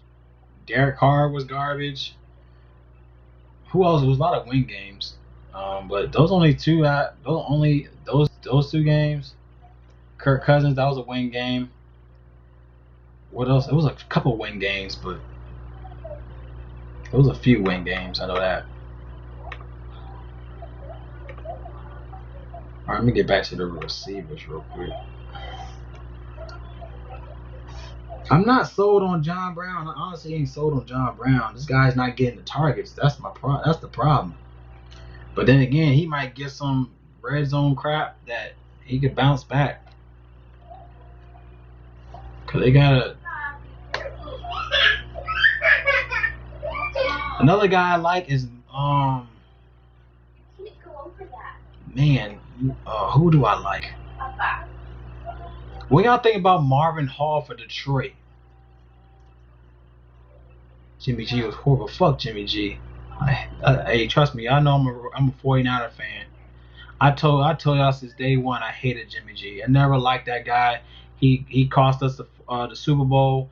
Kyle Shanahan trying to trust this guy's arm to win the Super Bowl when we were running the ball the whole damn Super Bowl. The whole playoff run we was running the ball. And then you want to trust his arm at the last minute? Like, are you in the fourth quarter? Like, Kyle Shanahan should be fired. Jimmy G should be on the bench. They should have just picked up Tom Brady, have his ass sit on the bench again. Like, I don't know what Kyle Shanahan was trying to prove in the Super Bowl. Like, he didn't throw the ball. He didn't throw the ball like he didn't even throw the ball in the whole playoff run. And then you want to throw the ball in the fourth quarter against the Chiefs when you could have just ran the ball?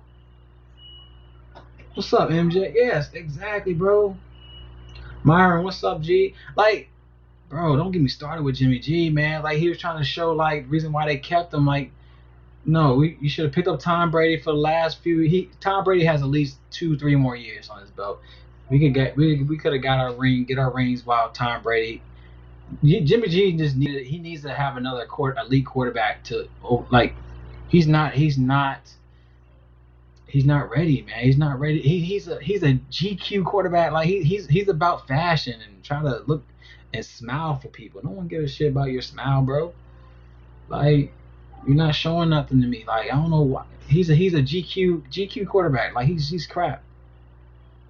Ain't nobody got time for him, bro. Like, he's garbage. When you got Beathard doing damage, that's when you know you're garbage.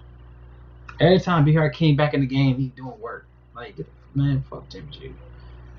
But yeah, don't get me started with Jimmy G, bro. Like, he got to go, man. He's garbage. The whole fuck, man. Kyle Shanahan, garbage. But I love Cole Beasley. I'm not sure about John Brown, y'all. Like, I wanna, cause I don't really. John, I don't know. He is GBP. Don't get me wrong, y'all, but I don't trust John Brown, man. He hasn't been getting the targets. They got so many weapons, but the two guys that really stick out to me is Cole Beasley and Stephon Diggs. But I can't trust John Brown right now. He might surprise me this week, but boy, I don't know. I don't really know. I don't know. All right, sorry about it. I really don't know. That's what I'm saying. Like, Jimmy,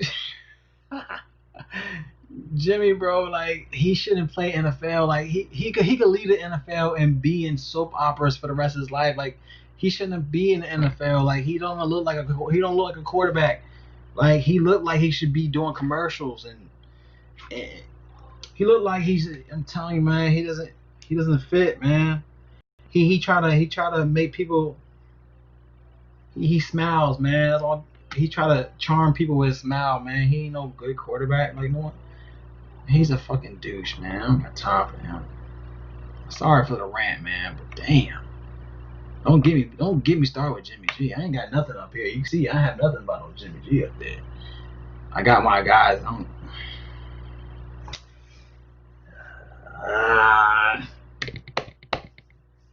I don't know, Aaron, bro. Like, I like John Brown, but man, I'm not sure, man. He is GBP. $600. Is a gut. Honestly, it's more of a gut thing for me with John Brown, bro. I don't want to. Let me keep John Brown just to be honest. I'll sprinkle some John Brown in my lines, man, but I'm not safe with John Brown. But then again, he might lit up with 2 touchdowns. Who knows? We all know.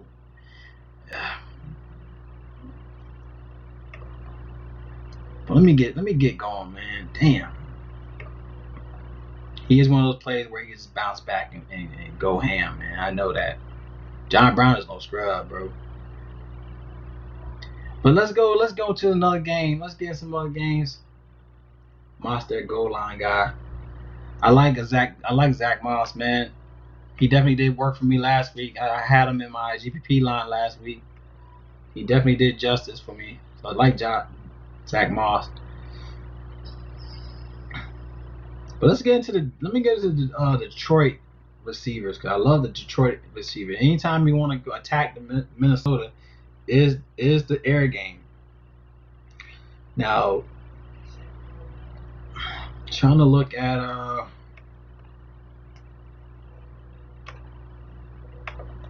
let me look at Marvin Hall for Detroit. Marvin Hall. What's his rating on here? Marvin Hall.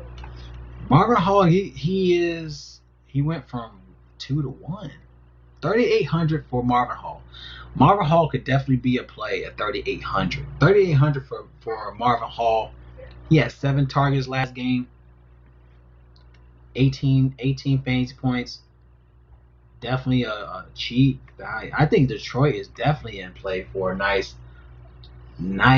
stack. Denver is a nice stack.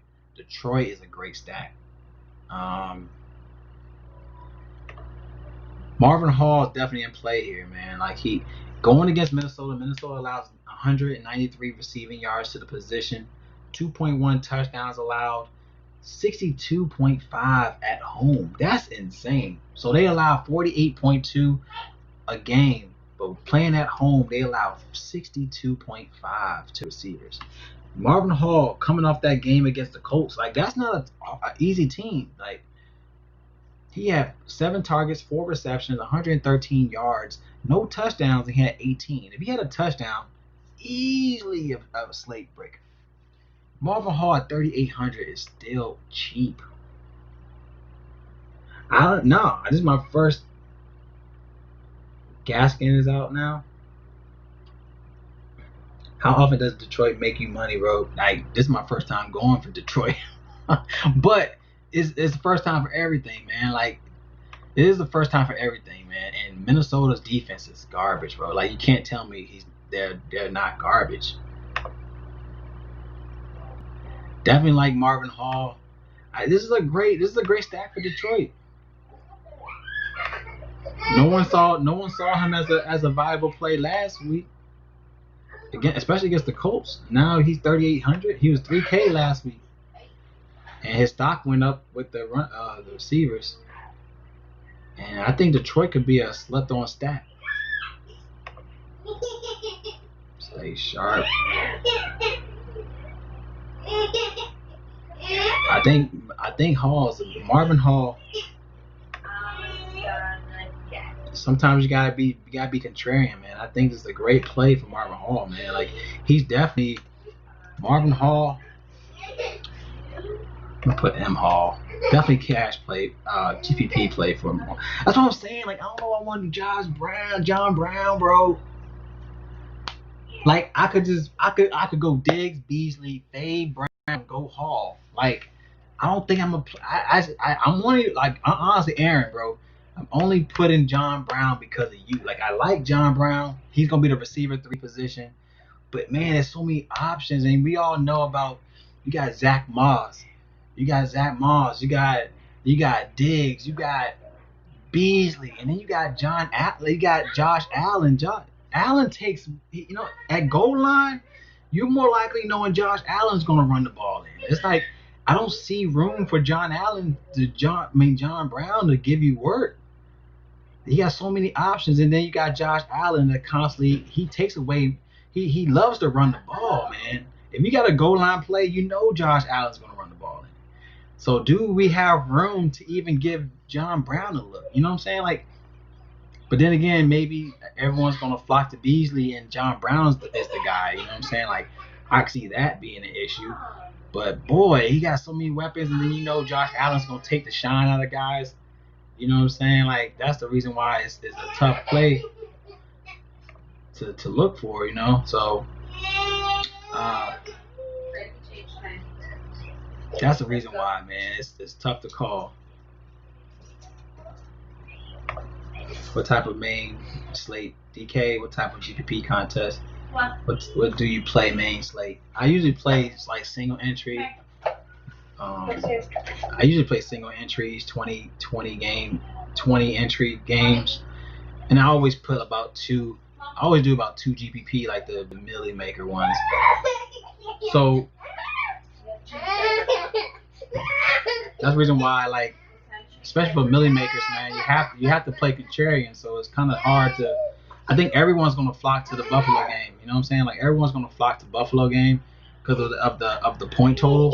But the second game that's like the game that's still a high game is gonna be Minnesota and Detroit. And Minnesota give up a lot at home. You got. I mean, it's iffy. It's weird that Detroit's receivers are so cheap. You got Danny Amendola. He's 3,700. Like you got, and he's the expected receiver number 3 receiver. Danny Amendola is also a valuable play. He got 4.4 targets for the 4.4 targets for the season. Let me see about Amendola.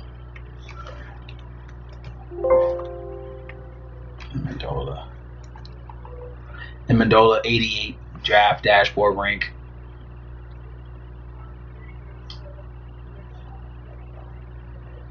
So we gotta see if Tim Patrick's gonna play. Is Tim Patrick gonna play? I think Tim Patrick for Denver is in play. He's questionable though, so we gotta keep tabs on Tim Patrick. But anyways, Danny Amendola, $3,700. He got 4 targets in the last 2 games.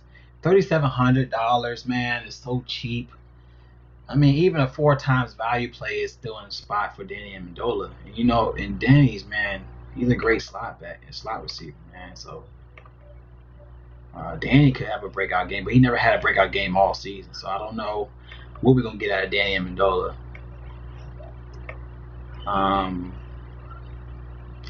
Gotta look at Marvin Jones. I love some Marvin Jones. $5,100 for Marvin Jones with a horrible horrible Minnesota defense. He had 13, 19 in the last 2.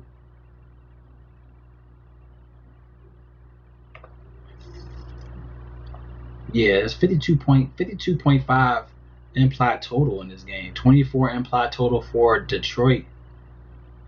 And they're a 4-point underdog in this game, which is weird. I really see him winning this game. Marvin Jones is like smash and play here. He had 13, 19 last 2. He had 6 targets against ATL, no touchdowns. Then he had 7 targets against Colts, and he had 2 touchdowns against the Colts. Yeah, man, Minnesota's D is garbage, so definitely want to get my hands on some Marvin Jones. Love some Marvin Jones at $5,100.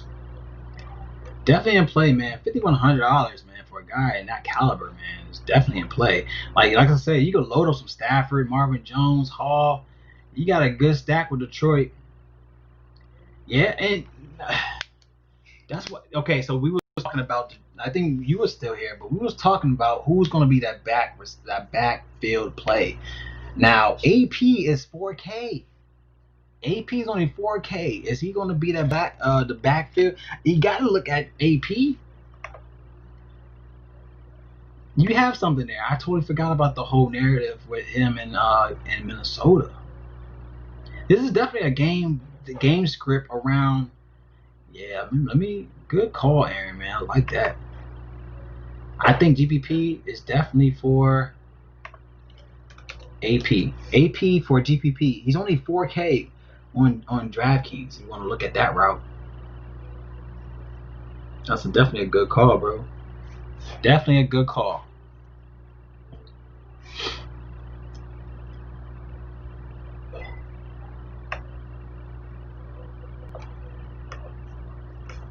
Let me go to copy.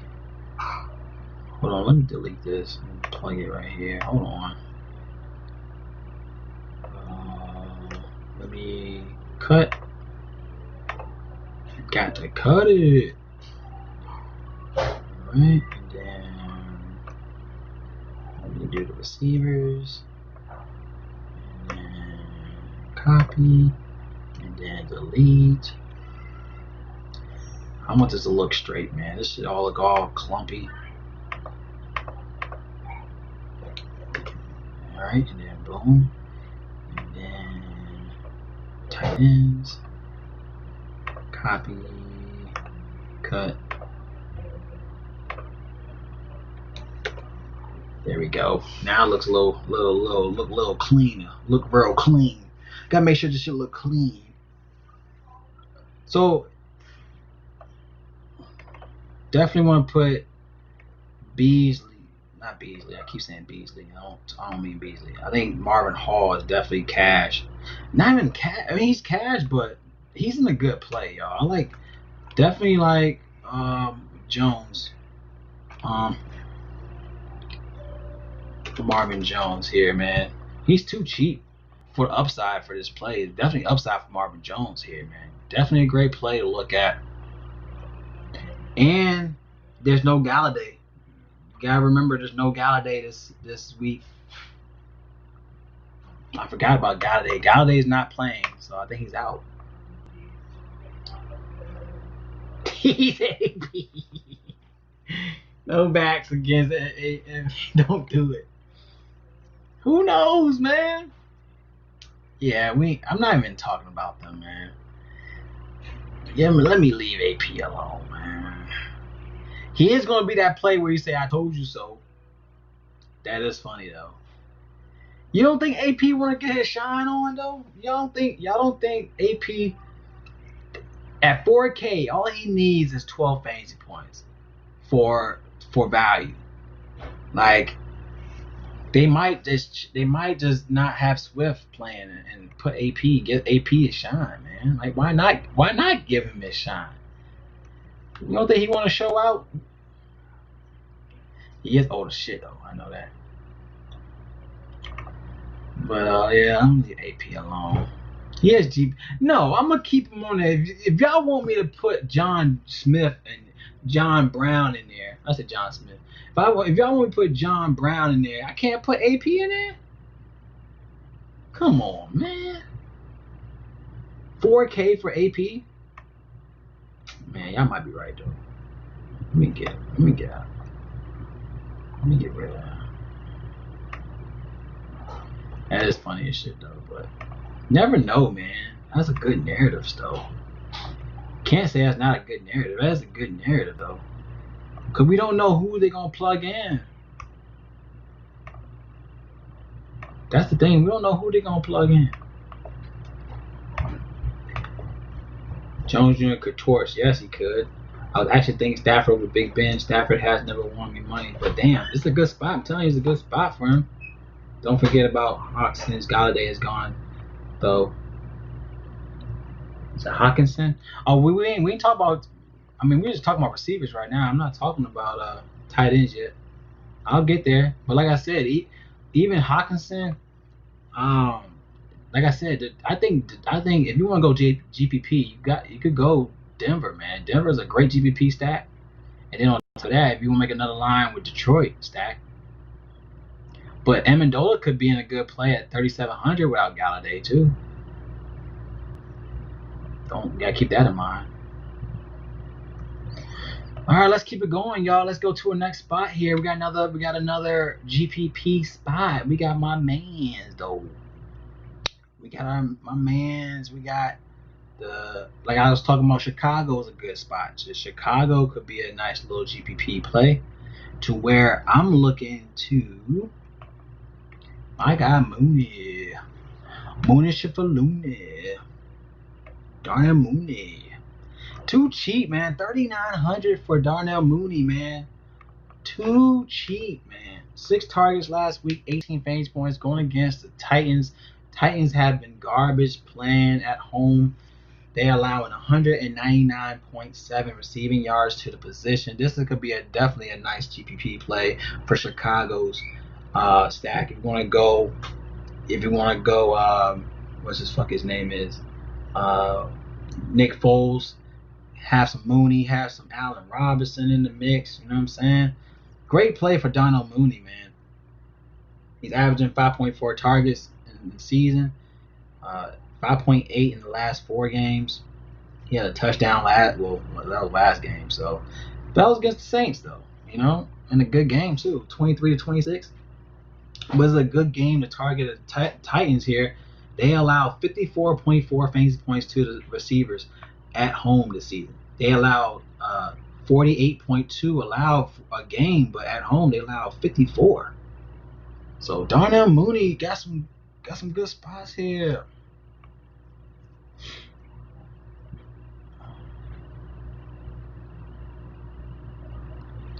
Yeah, I tell you, man, I don't like John Brown, bro. I'm only having him for you, bro.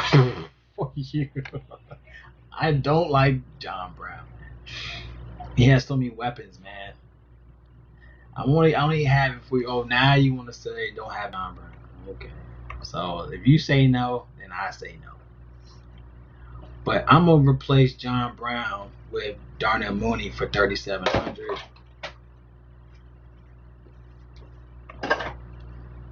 Let's see, stat position.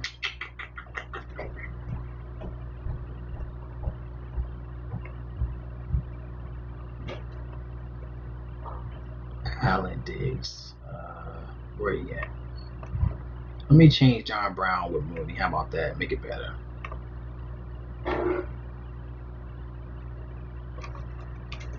Mooney's definitely GPP, man, for his price tag. Like some Darnell Mooney. $3,700 is real cheap for a guy that can ball out. So if he can give you 18 at that price tag, I think Darnell Mooney was 3,500 last week. So he's only 400 more and he's still 3K range. Hey, definitely want to load up some Darnell Mooney here, man. Love this play here. Darnell Mooney, 3,900. All right, like this play for him. Let's see who else is in play.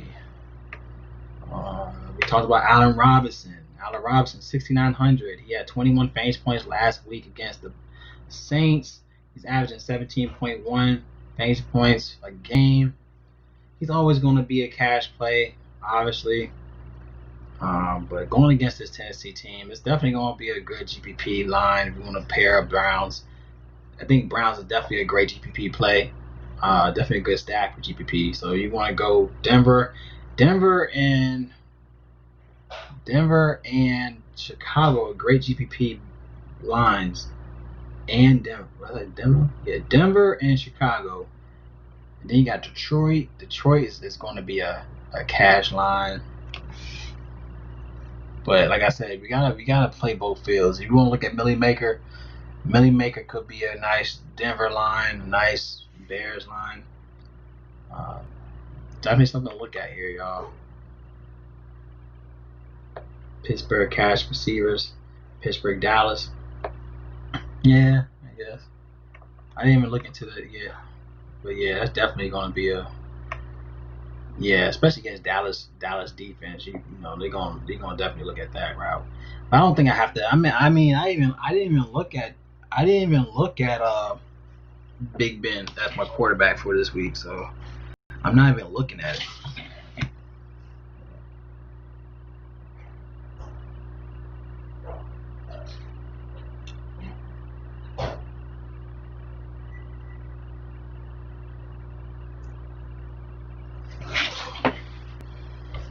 Allen Robinson is definitely going to be a cash play for his price tag. 6,900 for Allen Robinson play.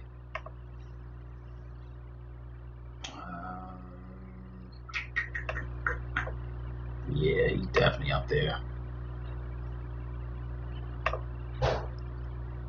Some plays: Beasley, Jones, Allen Robinson cash. Okay, let's keep it going. Keep it going. Is Galladay playing? Is he out? He's doubtful. Okay, so Kenny Galladay is doubtful for this week. Look at his news. He has a hip injury, not expected to play this Sunday, considered week to week. So, yeah. And then you had Hawkinson that had 10 targets. So, yeah. So then we got Anthony Miller. 4K. He's only 4K. He went down $300. He had 15 fantasy points. He had 15 fantasy points last week, and he had 11 targets, 8 receptions. Anthony Miller is definitely a GPP play. We got a lot of good 4K receivers, y'all. I mean, I ain't gonna lie. We got some great Anthony Miller, man. 4K, 11 targets. 11 targets against the Saints. I definitely like some Miller, man. And Miller for 4K. Let's go ahead and put him GPP. Whoops. Oh, man.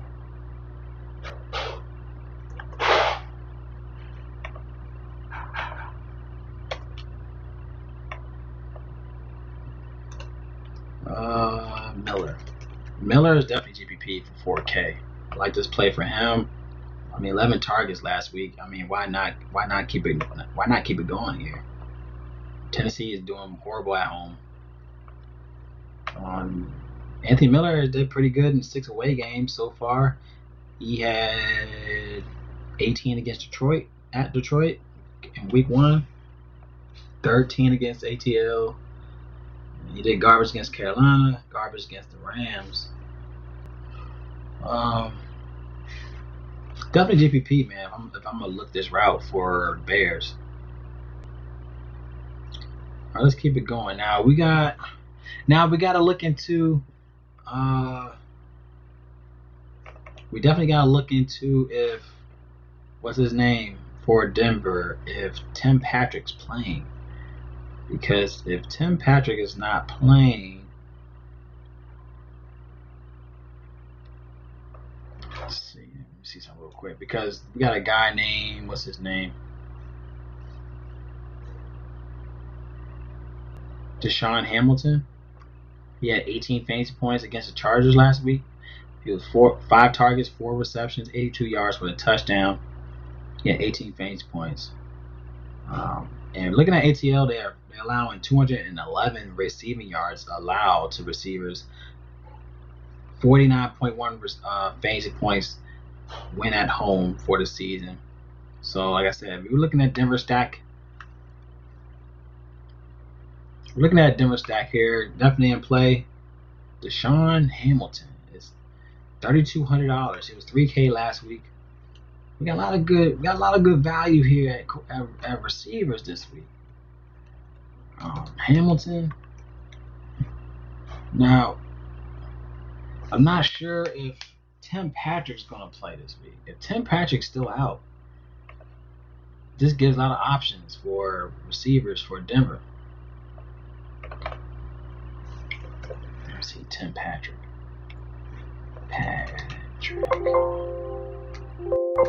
Can someone see if Tim Patrick playing? Tim Patrick news.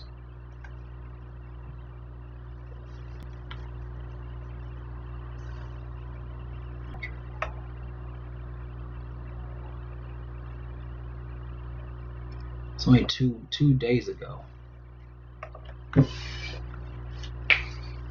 Tim Patrick, man, we gotta figure out.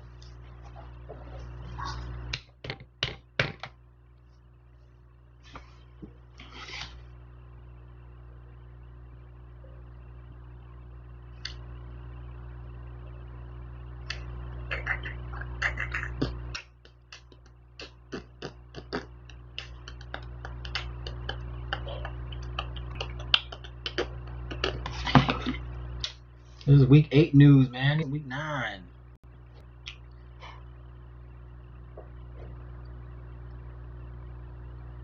It's questionable because of what? What did he have an issue with? Hamstring. If he can't play, that means Jerry Jeudy, KJ Hamler, man.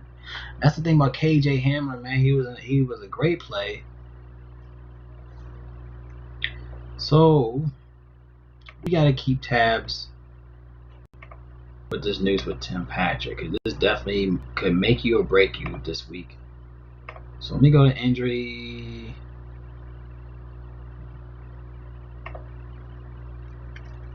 list.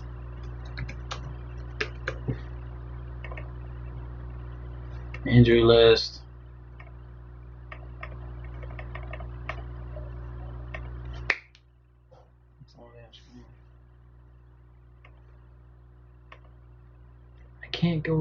How do you page down? Oh man. Hey, do anybody know how to shift down if I don't have a enter button? My enter button don't work. So do I do like a shift down?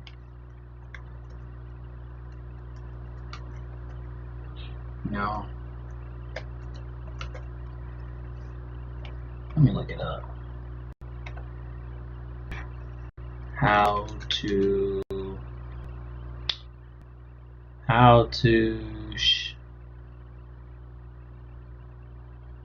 I don't know how to word it. How to go down.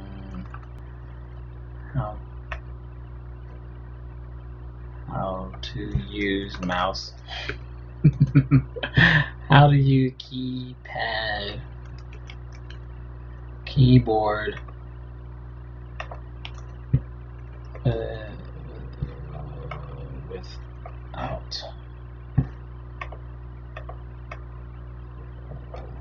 without enter button.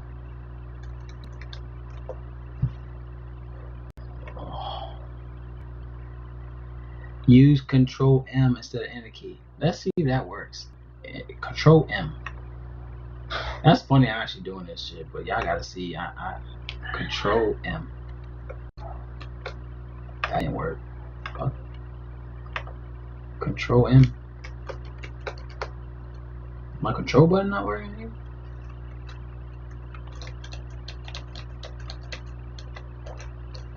That definitely ain't working. Oh man. Y'all probably looking at me like tab or arrows. Page down. Yeah, man, I'm struggling without this enter button ain't work. I don't know if I spilled some water on my shit. Is it page down? Nope. You said tab. No, control down, page down. Nope. No, that's not working. What else you said? What else y'all say? Live stream, page down, tab or arrows.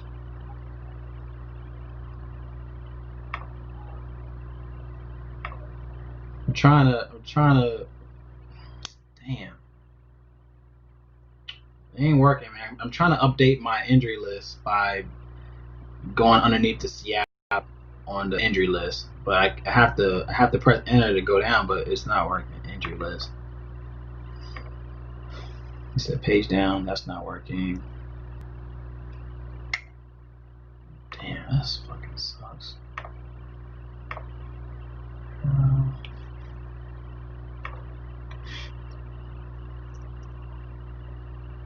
Most likely could replace it. Use Control M instead of enter key. If the enter key is not working, high chance enter key is fine, but some other key is stuck. Most likely Alt Control Shift delete any key that would not show up.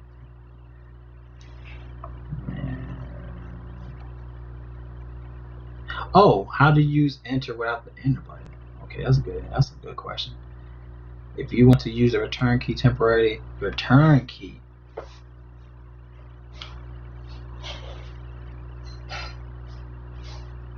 Turn off the FN. How you turn off the FN key? How you turn it off? What do you mean turn it off? Turn off it.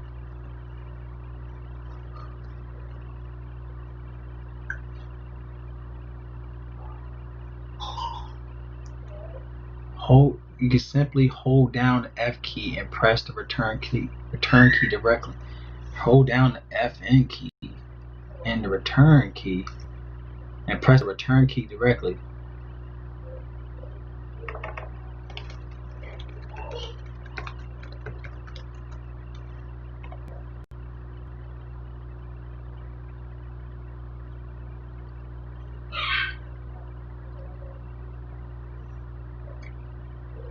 This is real sad. I don't know what the fuck this.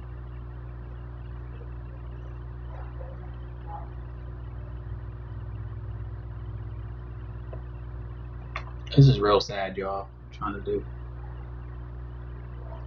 Stop playing.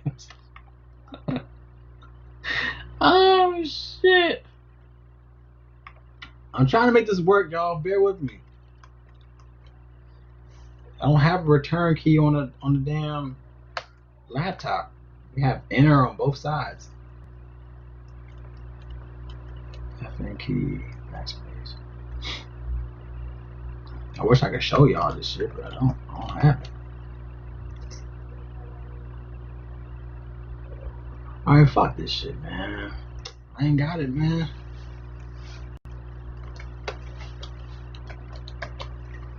Fuck it. I'm going through some tough times, y'all. Bear with me. But anyways, damn. But okay, so let me keep it moving, man. I ain't gonna keep playing with this shit. But we gotta figure out if Tim Patrick's gonna play. He's questionable right now, to where we could look at DeShaun Hamilton. DeShaun Hamilton, 3,200. Yeah, my bad, bro. I ain't trying to keep it going with this shit. I gotta keep it moving. But DeShaun Hamilton, to me, is a great play only if he's out.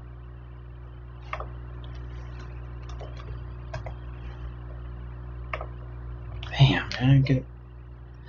My shit blows, man. Especially when I'm trying to figure shit out, but I can't. I gotta keep it cool. I gotta keep it going. $3,200 for him. We talked about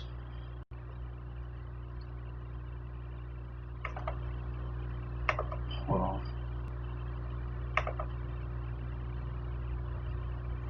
Receivers.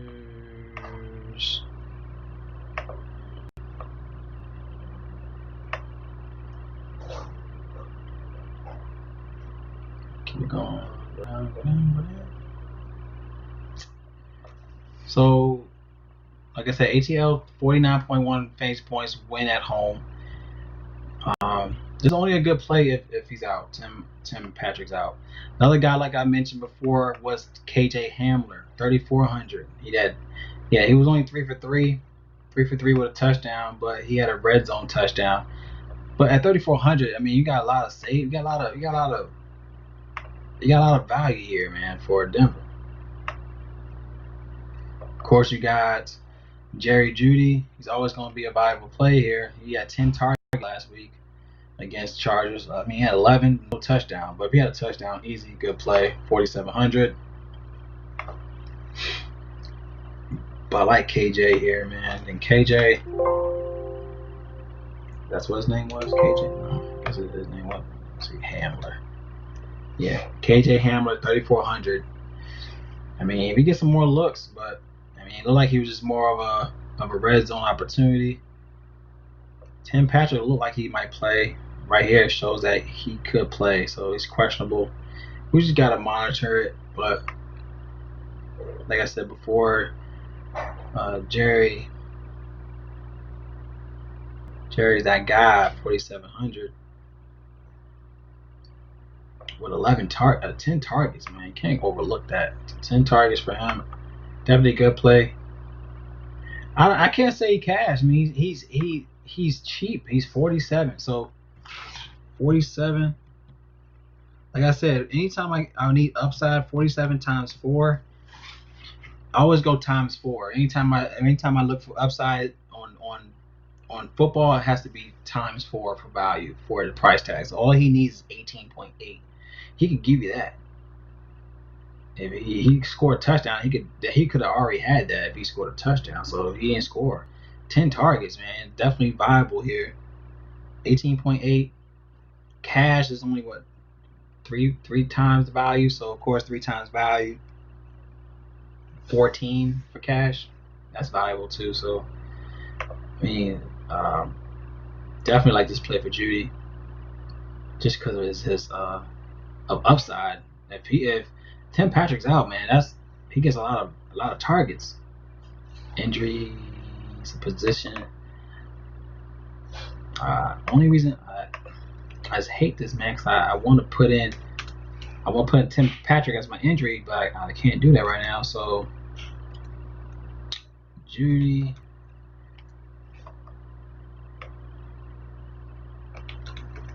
Judy is GPP. Well, he has to be cash. I guess he's cash because the fact that I guess he's cash. I guess you could say cash for Judy. But he could go off. That's the thing. Judy could go if Tim Patrick is out. If he goes 20 plus, man, that's easily no one looking at him. Because like I said, like we're looking at the sense of Robinson. If you try to put in Robinson in your line, you put in Marvin Jones, Beasley, Diggs. Judy's never. No one's looking at Judy for that price. You know what I'm saying? Like to where Judy could go off. If Judy at 4K give you 20 fantasy points with a low owned play, that he could be that optimal lineup. You know what I'm saying? So I can't say he is a cash play when you got so many other options. You got Judy. You got we talked about Hamler. Hamler's in play. Well, no, not really. I think Hamilton's in play. Hamilton had more targets. Derek Judy is Hamlin. Hamlin had 5 targets, 18 fantasy points for 5 targets. Hamler only had 3. So DeShaun Hamilton only if Kim Patrick is out. He definitely be good chalk. So yeah, definitely be good chalk play. So let's let that go.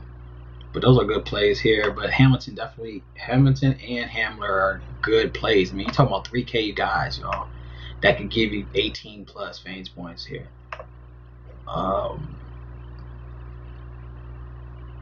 Let's keep it moving.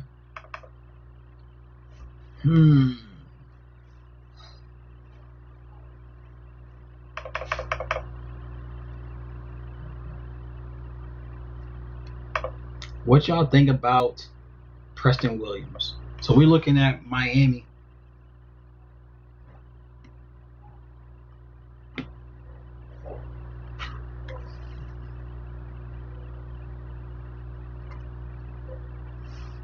That's crazy. Whoever's on, I was looking at my crypto. If you don't even realize, man, Bitcoin about to hit 14,000.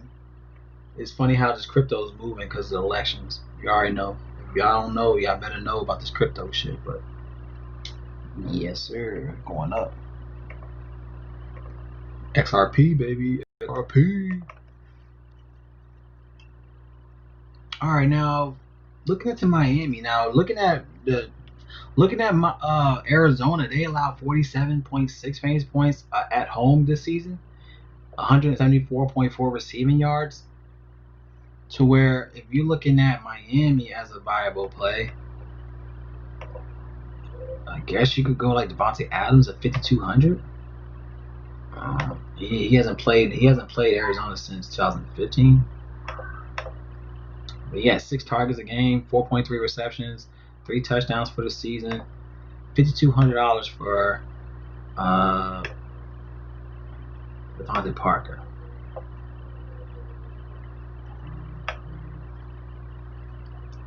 This is my shit, man. Why buzzing me up right now?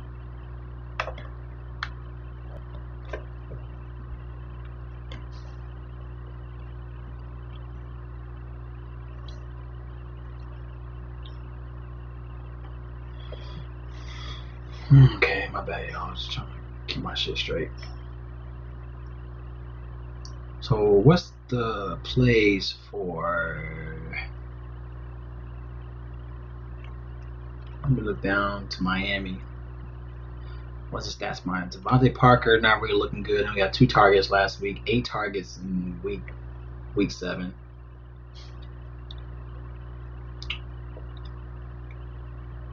Don't really look like a good play for Miami.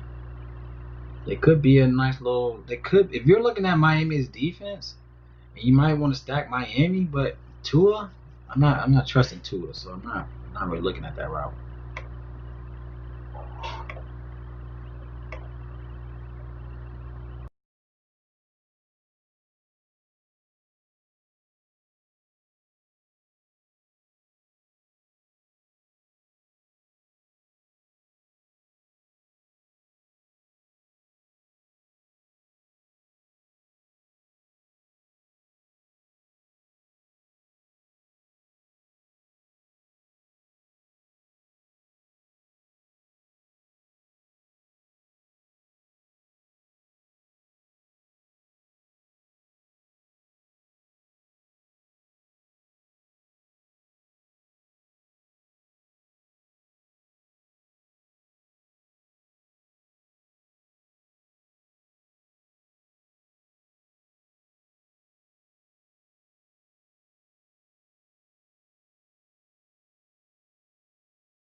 Can you hear me now?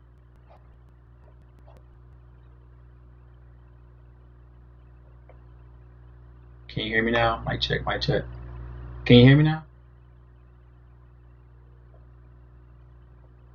Yeah, so what I'm saying, like I said last go around, if you're gonna play cash, if you're gonna play a cash lineup, play cash tournaments. All right, that's stay in the 50-50s double up tournaments. All right, don't go into those GPP, those million makers with a cash lineup. I'm telling you that right now. Don't. You have to be different when you go into the GPP tournaments. So, like I say all the time, it's going to determine your lineups is going to determine what tournament you play. So, if you're going to play cash, play double ups, and that's the best way of you building your portfolio. Build your money portfolio. Easiest way is doing that. It's slow, but at least that's money that you're not constantly putting in every week and going broke. Don't go broke doing this stuff. Don't go broke playing DFS. You know what I'm saying? Have fun with it.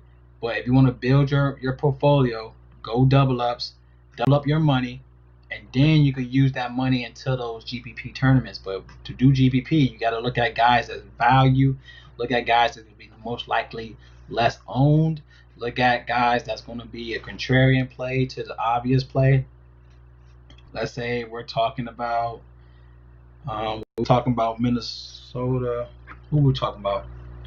Who's talking about Detroit? Let's say if everyone's on Detroit, right? Then you might want to play Minnesota instead of Detroit. So sometimes you got to play contrarian, and you can win that way. Perfect example was Miami last week. You know what I'm saying? Like Miami, no one thought Miami was going to win last week, especially the defense. So, like I said, sometimes you got to play contrarian to beat the following. You know what I'm saying? So, like I said, if you're gonna play cash tournaments, and the cash tournaments are double ups. All right, but if you want to do milli makers, don't go in with a cash lineup. Like don't go in with a cash lineup thinking you're gonna win a GPP tournament, because you're more likely gonna have everyone else on it as well. All right, so that's my advice on that.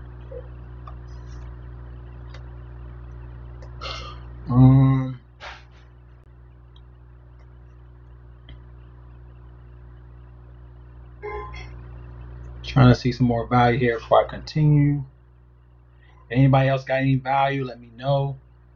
Now looking to Dallas game, it's kind of hard to look at Dallas, man, because of the whole. It just looks bad for Dallas, man. You can't trust the quarterback. CD Lamb is still cheap. I mean, he's $4,900 for CD Lamb. Against Pittsburgh defense, they allow 180 receiving yards a game, 45 fantasy points allowed went away, to where you could look at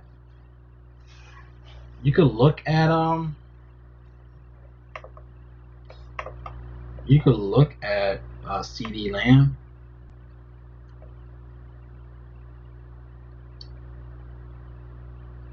Let's see, CD Lamb.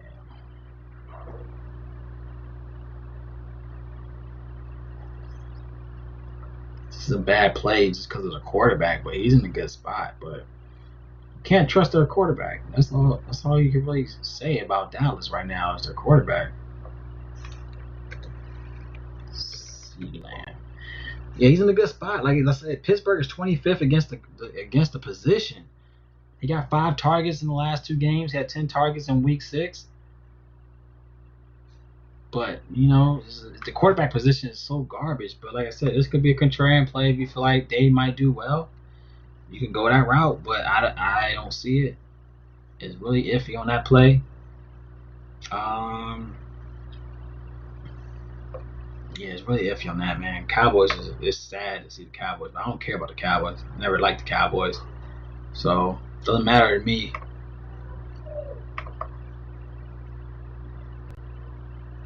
Corey Davis, Shepard.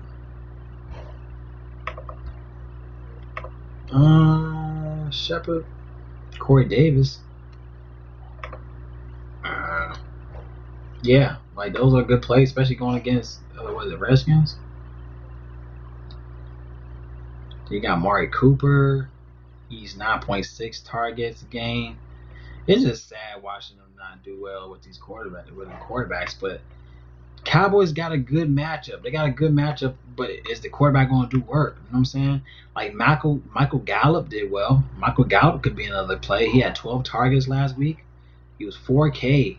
He's 3.4 last week. That's crazy. So if you want to look at Michael Gallup, it seemed like he had more looks from the quarterback spot. Yeah, Claypool's a good play. Yeah, you already know Claypool's always a good play. But Michael Gallup at 4K is a good play in my opinion. You could go. He got the most targets out the whole squad. So Gallup at 4K, 12 targets, 13. You want to go that route? I guess Michael Gallup is a good spot. He seemed like he was the only consistent receiver with the new quarterback scheme. You know, Michael Gallup is a good play. He had 6 targets, 3.3 receptions, 9.8 fantasy points a game. It's iffy with Cowboys. Now looking into the Pittsburgh squad, Cowboys allow 44.7 fantasy points at home for the season. But it's still more than the average. They allow 42.9 allowed a game, but they allow 44.7 at home. So they allow 1.8 touchdowns a game too. So this is a great play. Juju still is in a good spot. He's been good in the last 3 away games. Juju had 25 against the Giants in week 1. He had 18 against the Titans in week 7, 14 against Baltimore in week last week. Juju seemed like he could be another good play here, especially another away game. He seemed like he's playing very good at away. Juju for 6,200, definitely a cash play, but he's been doing well away. So 6,200 is definitely cash. I don't really see him being a upside, but against Dallas, I mean, obviously he could go off. Let's see about Deontay Johnson. Deontay Johnson, he finally got healthy when he played Tennessee, but then he went back to only 3 targets against the. I mean, that's Ravens though. I mean, it's crazy how it was a great game, but that's still Ravens. So that's no problem. But Deontay Johnson at 5K is always going to be an option here. 5K for Deontay Johnson. He's that second guy. He's 7.3 targets a game. You know, he had 15 targets against the Tennessee Titans in week 7. That's crazy. 13 targets against Denver in week 2. So when he's healthy, he's Ben's guy, y'all. Like, I like Deontay Johnson at 5K. He can definitely go off. 5K. I'd rather go Deontay Johnson than Juju any day if he's healthy. Keyword healthy. If he's healthy, he's a great play. So Deontay Johnson to me is a great play. Let me put an asterisk since I couldn't do it. Let me put an asterisk on Hamilton. I'm gonna put only if Patrick out, and then I'll put D Johnson. D Johnson DPP, easy play for me. Rather go Deontay Johnson than Juju at 5K. Definitely a great play for him. James Washington is really iffy on that because I'm not looking that route. I mean, only 3 guys you can look at on Pittsburgh is Deontay Johnson, Chase Claypool. He bounced back off the Tennessee game. He only had 1. Everybody, even I was pissed against Tennessee game when he only had 1 catch. That was for -1 to 2 yards. Garbage. But he's 5,700 though. I don't think you have to go Claypool. I think the better play is Deontay Johnson. So I'd rather go Deontay Johnson over Claypool at 5,700. He's 5,700, so I'd rather go that route. Another play here, you could go Justin Jefferson. I mean, he's obviously gonna be he's a cash play. I mean, going against Detroit, if you want to play the Minnesota route, he's been crushing it. You know, the last two home games, he's been crushing it. He had 34 against Tennessee at home. He had 9 targets, 7 receptions, 175 yards at home against Tennessee. Then he played ATL at home. He had 9 targets. He had 11 targets, 9 receptions, 166 yards, 2 touchdowns. Now he's playing Detroit at home to where he could ball out. He's been balling out at home in the last 2 home games. I like Justin Jefferson at home. Great play. Great play for Justin Jefferson here, y'all. I might have to stop this. Justin Jefferson, 6,100. He's definitely a great play, y'all. I mean, he's 6,100, but he got great upside at home. This could be a great play for him. He can be cash, but I like Justin Jefferson he gonna be definitely lower owned. But Justin Jefferson at home, he's been crushing it at home. So Justin Jefferson at home, still cash, but a great upside play regardless, because he can probably be on. But Detroit allows 39 for the season to the position, but 41 went away. So he's been doing great at home. He's averaging 26.9 fantasy points in 3 games. I mean, he had that. I mean, that was week 1. The first home game was against the Packers. He had 3 targets, two receptions, but after that, man, he'd been taking off from there. So Justin Jefferson, the last 2 home games, back at it again. Like this play for Justin Jefferson at home, because a lot of people might go Adam Thielen over it, but I'd rather go Justin Jefferson over Adam Thielen. I mean, he's 6,700, still not bad for that price. But he hasn't done well at home. Last time he played good at home was against the Packers. He had 2 touchdowns, but ever since Justin Jefferson went off, Adam Thielen has definitely been lacking. But if you want to go Thielen, still a good play, but I'd rather go Justin Jefferson at home. Let's see who else is in play. Looking at Jaguars.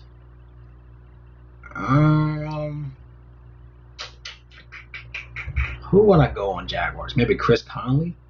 Chris Conley had 10 fantasy points against the Chargers, but he only had 1 reception, so it seemed like that was a goal line play.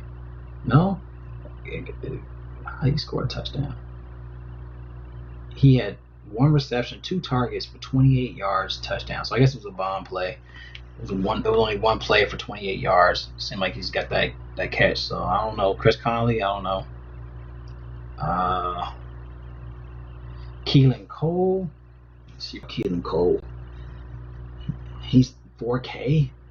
5.7 targets a game, 4 receptions a game, 3 touchdowns for the season. He had 2 touchdowns. That was the first 2 games until the week of the season. Then he has touchdown against Houston. So he had a touchdown against Houston last go around in week 5. So will he have another touchdown? 4K. He only had 11. He only had 11 fantasy points though.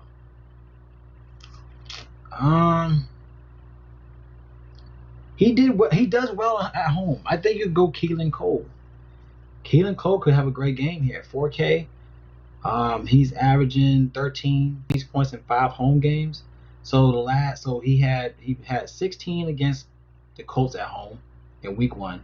He had 8 fantasy points against the Dolphins at home. Then he had 23 against Detroit at home. He had 9 targets, 6 receptions, no touchdowns, but he had 23 fantasy points. Keelan Cole could be a real slept-on play at 4K. I'll say go be legendary. Go Keelan Cole seems like a great play, man. Like Keelan Cole here. I'm telling you, man, there's a lot of great value on receivers this week. Keelan Cole's in play. Keelan Cole.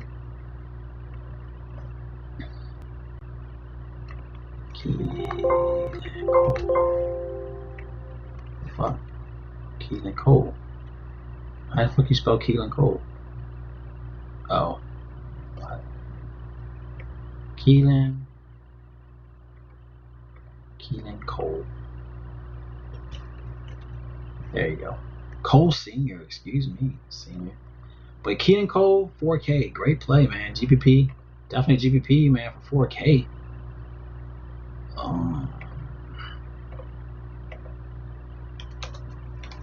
Keelan Cole, definitely GPP. We got a lot of good value, man, GPP, y'all, this week. DJ Shark. But then again, man, we're going with a new run. We're going with the rookie quarterback, too. So keep that in mind. DJ Shark is going to be hard it's going to be hard to play him at 5,200. I really don't see it. Keelan Cole's the only one that's real safe to me, but with a rookie quarterback, it's iffy. You know, that's the reason why I don't really like Jacksonville in the air. I like playing Jacksonville at running backs because with a rookie quarterback, they're more likely to stick to the running game than to throw. And to stay in the game, they might stay. To stay in the game, they're gonna have to go with the running game to stay in the game. If they get blown out, then of course, then they're gonna try to air the ball out more, which is gonna cause more interceptions. But Houston's in the win for this one. I feel like Houston's going to be in the win for this one, especially their defense is probably going to make this guy uncomfortable. But then again, James Robinson is that guy for this week for them. That's my opinion, but take it or leave it. Who else is in play? We got Tyreek Hill going against Carolina's defense. Carolina actually allows more at home. Allows more away than at home. They only allow 32.9 to the receivers, but 37.9. But Tyreek Hill, 7,100. You don't have to go that route. Even though he had 18 and 26 in the last 2 weeks, 7,100. You need this guy to go 20 plus, 28-ish for upside. So not really on Chiefs like that. I really like the running game here for the running. I like the running game plan for Kansas City here. But of course, they got so many options to where anyone's in play for Kansas City. So it's kind of hard to go that route there. Let's see. A lot of people might go to Julio Jones at 7,200, which I feel like you don't have to go to. Denver, they're 39.5 allowed to the to the receivers, but 37.8 at win away. But Julio Jones is always going to be a cash play. I just don't feel like you have to go this route, 7,200 for Julio Jones. Yes, you don't really have to go that route.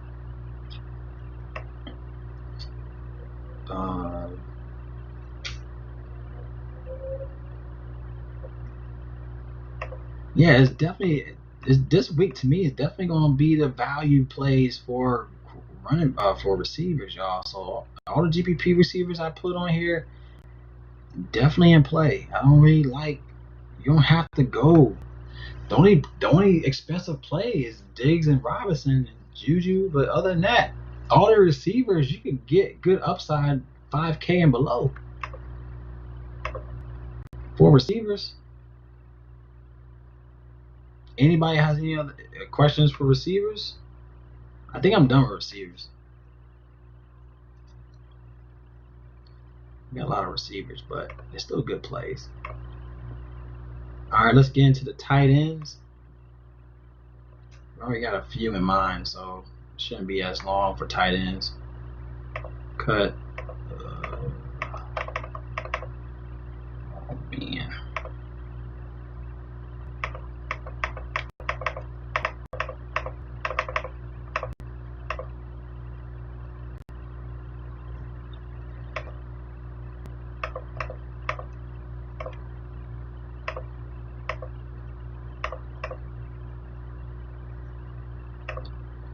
I'm trying to bear with me, y'all. I'm trying to make a space and everything. I can't do it.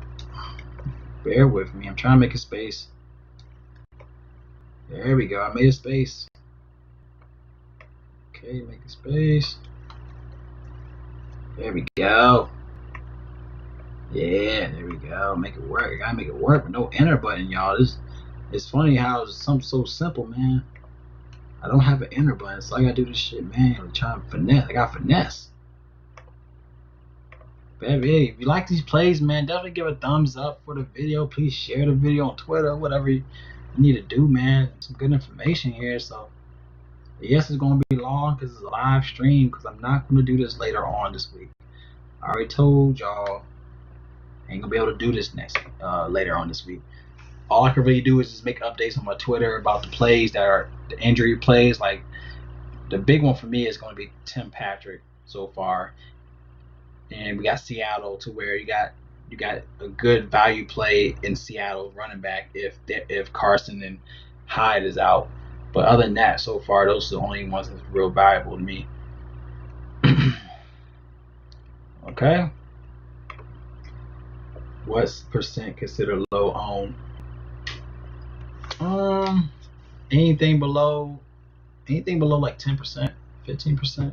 I'll say 10%. That's considered low to me. But especially GPPs, like anything like 2%, 5%, it's easily low on.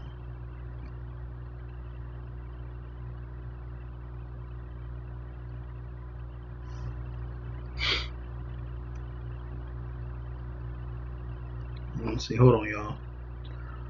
4, 3.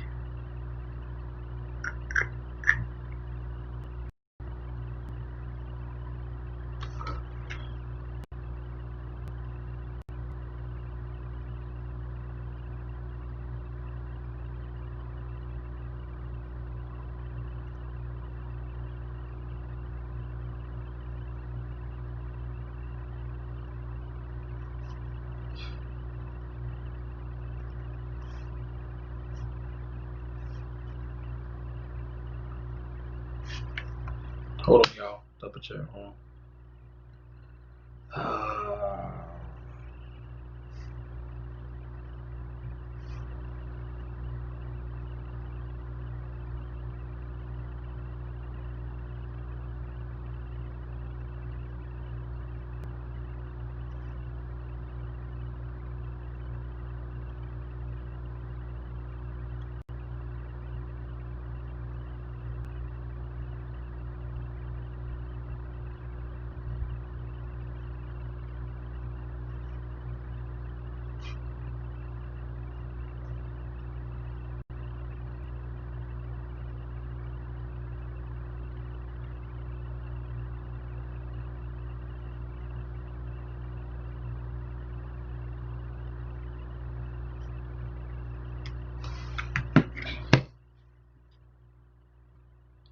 All right, then I'm done with receivers. Let's go to tight ends.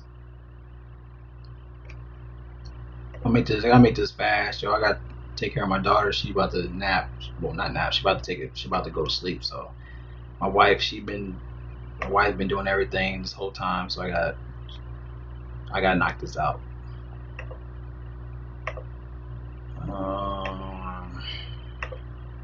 Yeah, definitely, yo. Appreciate everyone that still was on the chat. Thank you, everybody.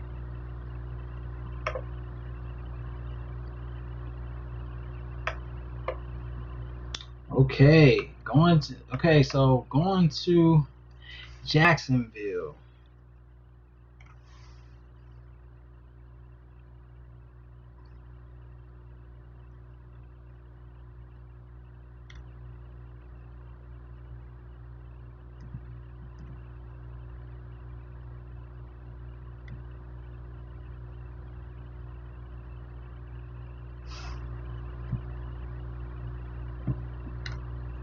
God damn it.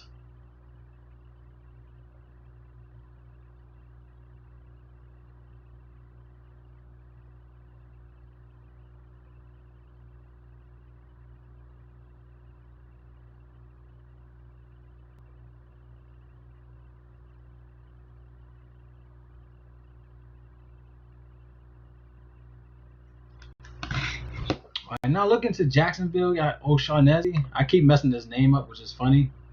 But O'Shaughnessy, that's how you pronounce the name. Like, going against Houston, they allow the worst against tight ends. They allow 15.4 fantasy points allowed to the tight end's position. 24.4 went away.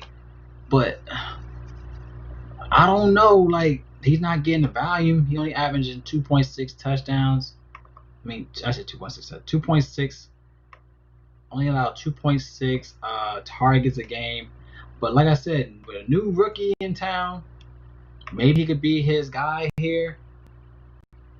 Oceanezi, is that how you pronounce his name? That's funny.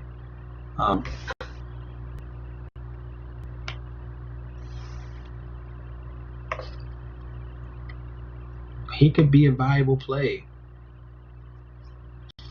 Is he on here? Let me see if he's on here. Find. Oh, James.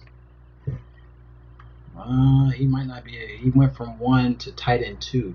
Who's tight end 1? Oh, Tyler Effort is coming back. Is that how you pronounce his name? Ooh, is Effort coming back? If Tyler is it Effort or Eford? Let me know. Like, is that Eford? If he coming back, then he could be in play.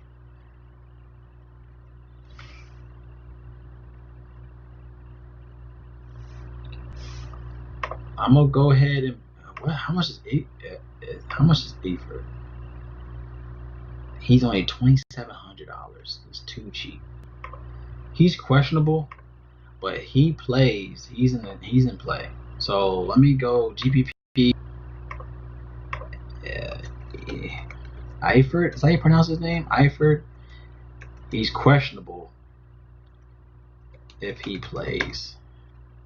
Definitely in play if he plays. $2,700 for him with a Houston team that give up a lot to the position. He could be in play, but we gotta check back in. But if he plays, he's definitely in play. Definitely like that spot for him.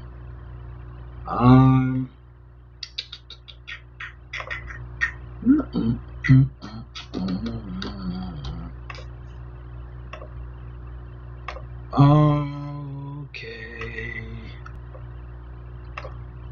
Going to some more plays real quick. Of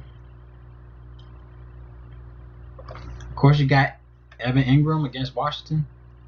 He actually plays better at win away. He only had 5 last go around in week 6, but that was when he played at home. But playing away, he actually averages 10.6 fantasy points in 4 away games. That's when he had 13 against Chicago.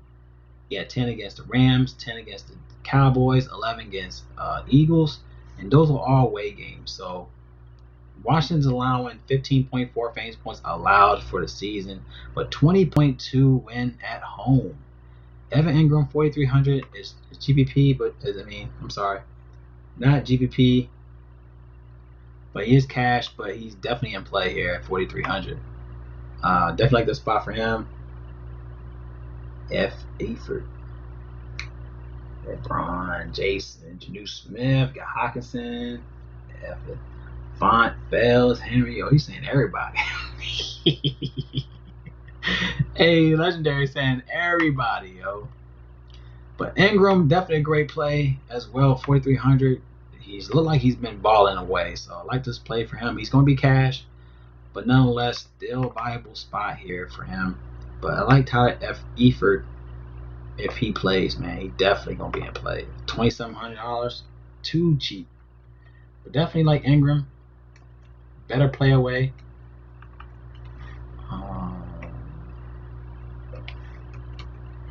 Ingram, definitely cash play, but great play. He said Janu Smith. Nah, not. I don't know. Janu Smith has definitely been upsetting. He had a great game. He had a great opportunity last week, and he blew it. I don't know about him, man. He's sharing the ball with Ferkshire. Ferkshire's been getting some looks too. Ferkshire actually doing better. So Anthony Ferkshire, he had 6 fantasy points, 3 targets. Janu Smith had 2 targets, 5. So Ferkshire is getting more production. So I'm fading Janu Smith. Henry, he's iffy too. 4K against Raiders, did 14th. it's definitely be a cash play for Henry, but I mean, like I said, I'd rather go Ingram against Redskins, or you could go Noah Fant for the price. So not going that route either. So you said Fells. Fells is always a good play, but we'll see. Let's see who else. Denver. So ATL, they allow 16 fantasy points win at home for the season. 16. 19.1 allowed for the season. They allow 1 touchdown a game to the position, 66.8 yards a game to the position. They're last against this position. We all know how to attack ATL. But they allow 16 away. Win at home. And Noah Fant, 4,600. He's averaging 7.2 targets a game, 8 targets in the last 4 games, 5 receptions as well. He's averaging more fantasy points win away as well. It has Noah Fant's name written all over this game.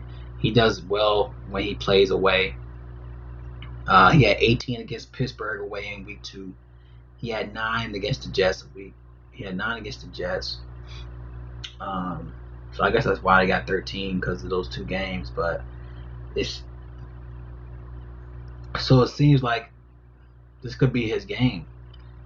Especially with Locke. That's his scapegoat. His safety play. So Noah Fant, 4,600, easily a great play here. Don't want to overlook it. I like this play a lot for him. He definitely gonna be a cash play. So Noah Fant, good spot here. Definitely love, like I said, I love Denver as a sleep GPP play. But of course you got some cash plays with Fant, but nonetheless, that's a great sneaky stack. Is that play?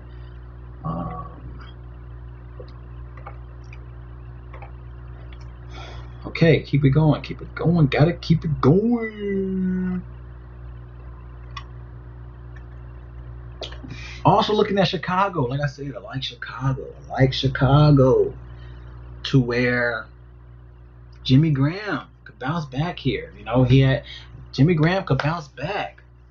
All right, he had 20. Don't forget, he had 24 against the Falcons week 3.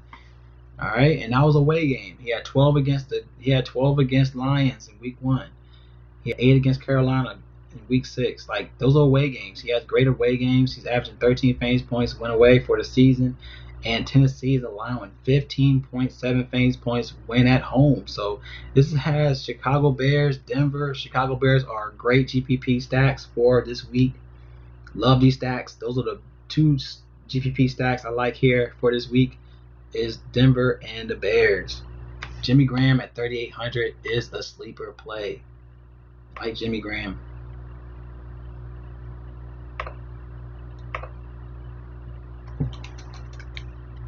Oh, not cash. I hate this. Cheap. Okay, Graham. Shit.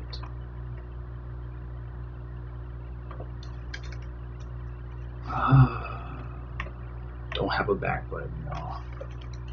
I don't know what I spilled on my laptop, but I can't press the backspace button.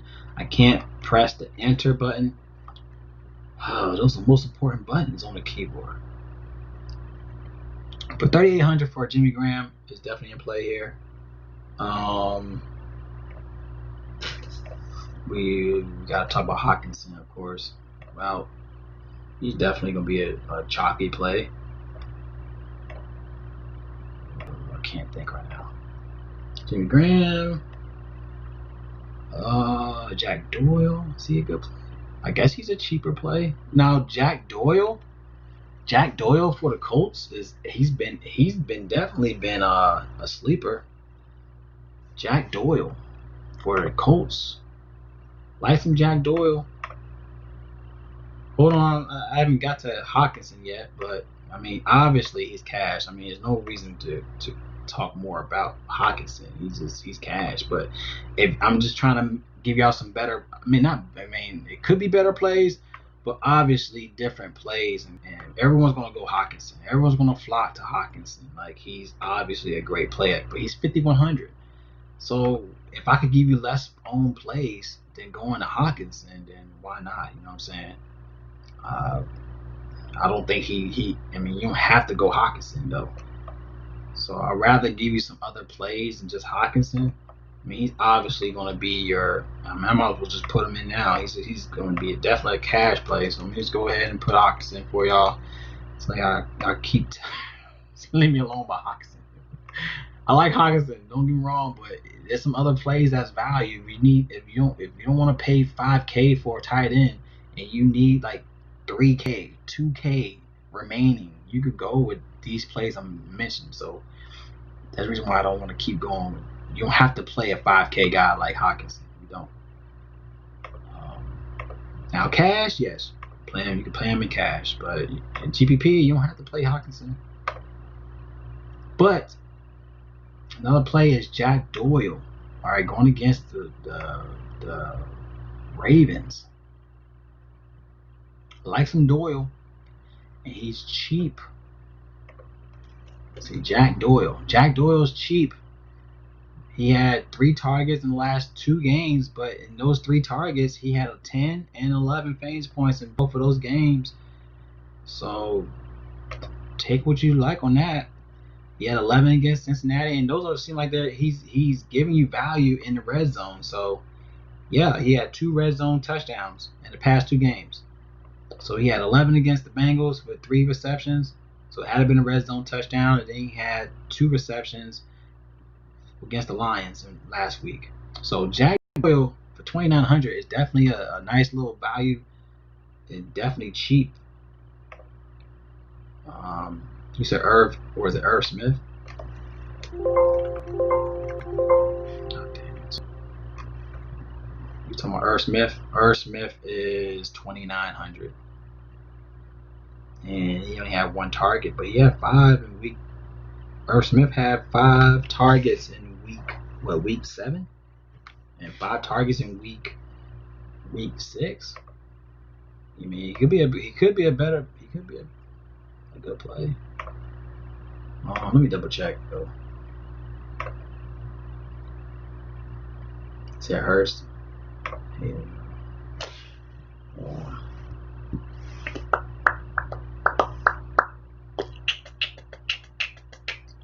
Boom, boom, boom, boom. 50 pay. Cash App. Hold on, y'all. I gotta do a Cash App transaction. Yo, Cash App. Hashtag Cash App. Or gift. I do a Cash App transaction, y'all. Hold on. Gotta make that paper. Gotta make that paper. Gotta make that paper. Gotta make that paper.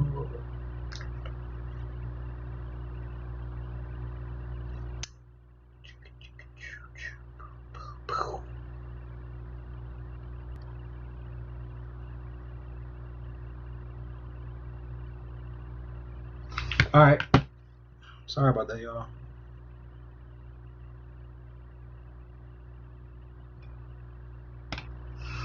Who's winning the election right now? I ain't gonna talk about that though. All right, so Jack Doyle, he got 2 red zone touchdowns back to back. Definitely a GPP play at this price tag. Jack Doyle.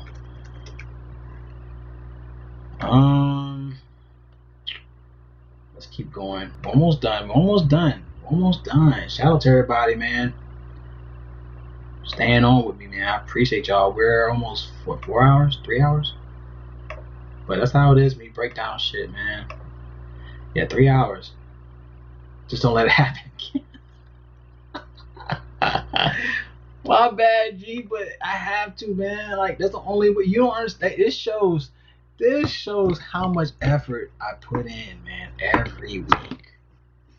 Like, I only could do this. It's the only way I could do it. I can't break down a video. Like, I can't make breakdown videos with football. I can't. I don't have time to do it. Oh, you said Trey Burton, 3,500. Trey Burton's actually a good play, too. He's averaging 5 targets a game in the past 4 games. He had 3 touchdowns in the past 4 games. He got 3 touchdowns in the last 2 games, actually. 3,500 for Trey Burton. He actually has 21 at home because, obviously he had 22 against Cincinnati. He had 2 touchdowns against Cincinnati. Yeah, Trey Burton's in play too. Thanks, Aaron. I appreciate you staying on with me, man. I know that. I appreciate you, G. I do appreciate you, G.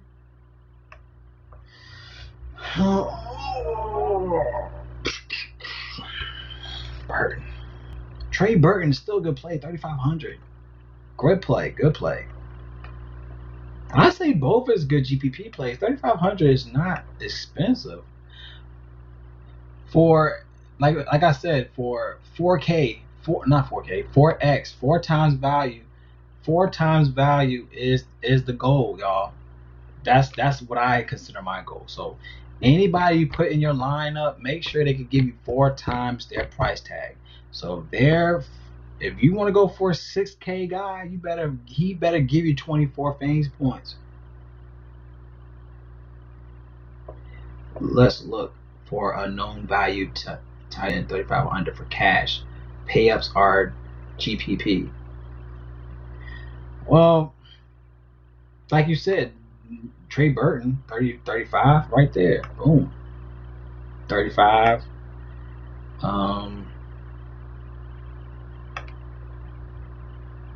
We talked about Graham. Graham is, how much is Graham? He was cheap. How much was Graham? Jimmy Graham was 38. Noah Fant 46. He's definitely cash. But yeah, you said Trey Burton 35 is definitely in play. 35. I don't like Hunter Henry. I don't know why I had him. I don't like Janu Smith. Jack Doyle 2,900. Like Jack Doyle. Especially being a red zone option. It seems like they're gonna plug him in for red zones. Are you saying any pay-ups is GPP? I'm not saying that. Are you saying any pay-ups is GPP? It really depends, dog. Like that's what I'm saying. It really depends on who you call GPP. Like you could be a high-owned play, but just not be overlooked. You could be overlooked. But GPP better be anybody. That's what I'm saying. Anybody GPP has to give you upside, is what I'm saying. If he's a 6K guy, if you got Aaron Robinson at 62 or whatever, how much he is, 6,500, he better give you over 20 fantasy points. That is true. Yeah, you're right. But what I'm saying for any player, yeah, FanDuel is different. But what I'm saying is anybody with the price tag times for their price tag is what I'm saying. That's all I'm saying on that. If you're going to find upside, you need a player to have 4 times that value of the price. Now, if you're looking cash, maybe 2 to 3 times their price. But if you're looking for upside, they better be 4 times their play. Yes, tight ends for cash are generally low price. Expensive tight end guys usually GPP. For FanDuel, I could agree to disagree. I could do it. Yeah, I mean, you could go like last week, for instance. You're right. For a good example, Travis Kelce. No one, I doubt a lot of people looking at Travis Kelce last week, and he went off and he paid his price tag and he was low owned because everyone's going low. So yeah, I could agree with you. But what I'm saying is, that guy better have given you 4 times or 3 times their value. Is what I'm saying. At the end of the day, get somebody that can pay up that price tag.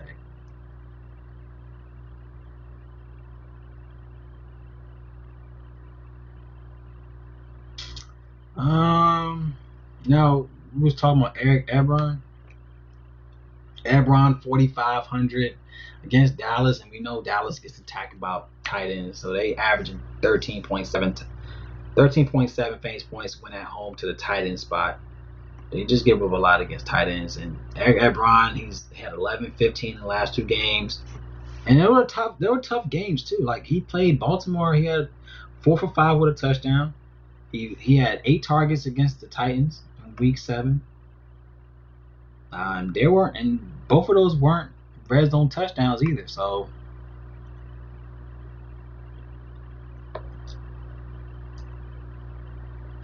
yeah, it's tough, man. Like I said, like Aaron knows he knows what he's talking about. You know what I'm saying? He knows what he's talking about. But what I'm saying is that person that you choose better give you upside. Is what I'm saying. Yeah. So cash, you guys got to bank on like the targets per person, but that's cash. But you can still have you could have a cash person in the optimal lineup too. You know what I'm saying? But that's the thing though. You want to find the value. You know what I'm saying? Like, to where you could try to pivot from the crowd. You know what I'm saying? That's what it's all about. GPP is all about trying to pivot from the crowd. You know what I'm saying?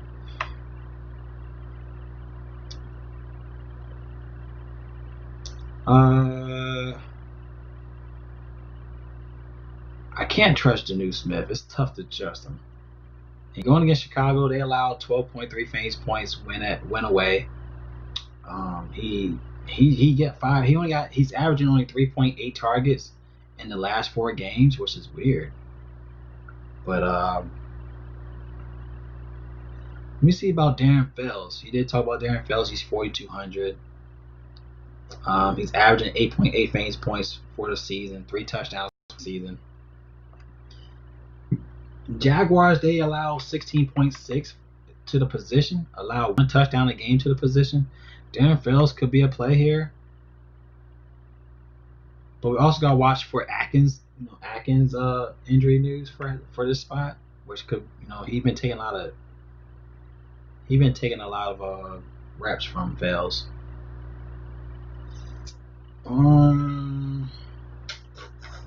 TJ Hawkinson, of course, he's averaging 5.9 targets a game, but in the last 4 games, he's averaging 6.3 targets a game, 4 receptions.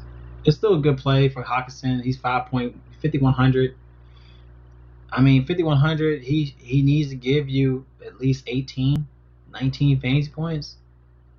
He had 17 against the Falcons, 14 against the Colts. He had 17 against Chicago. He never really hit you big with his price point, so it's iffy. I mean, but by that time, when he played the Chicago, man, he was $4,200 against Chicago, so that paid up good. He has Hawk as cash at. Yeah, I have Hawk as cash.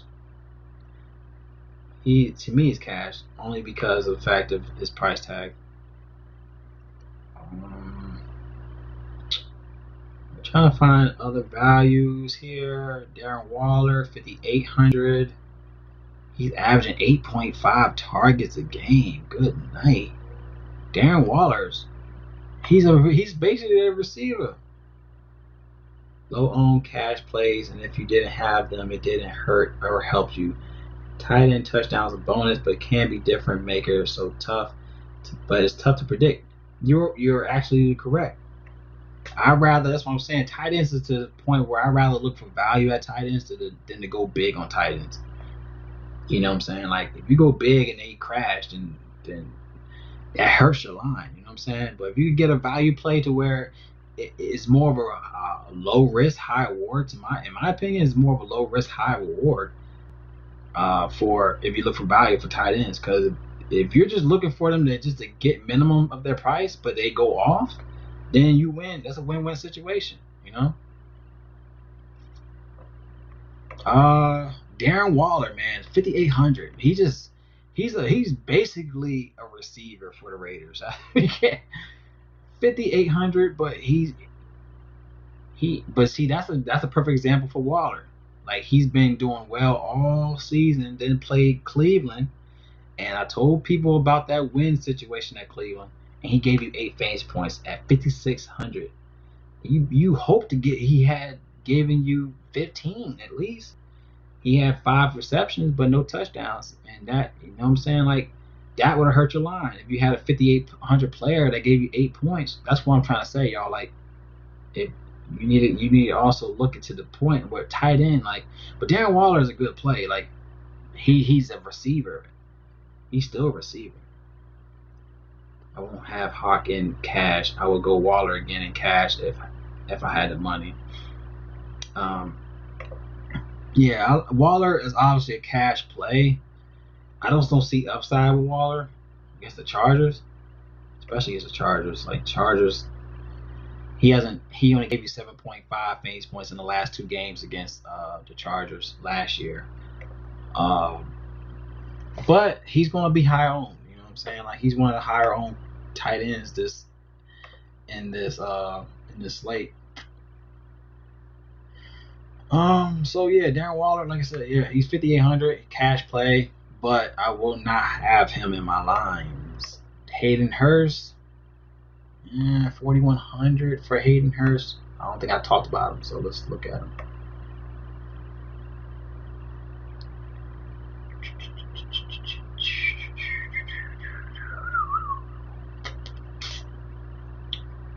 I did not talk about him. Kelsey. Irv Smith, not really on him, but he's 2,900. Irv Smith had 11 last year against them, but he had 5 at home against Detroit. So I guess you want to go with the home splits. He didn't do well against Detroit at home.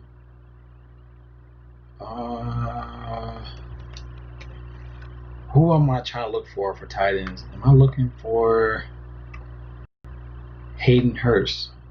Let me see what he's about before I continue. Hayden Hurst look like he's been doing good in the past 3 games, but Denver doesn't allow as much win away against tight ends. They're allowing 6.8. They allow 11.5 for the season, but 6.8 win away. So Hayden Hurst, 4,100. Don't get hung up on last week's results for Waller. Targets have been there. No, I say he's cash. Don't get me wrong. He's still cash, though. Waller is cash. I mean, he's not just a tight end. He is their receiver on the Raiders. Like, that's the thing about Waller. He's a slash receiver. He's averaging almost 9 targets a game. He is cash, though. He is cash. You can't say he's not.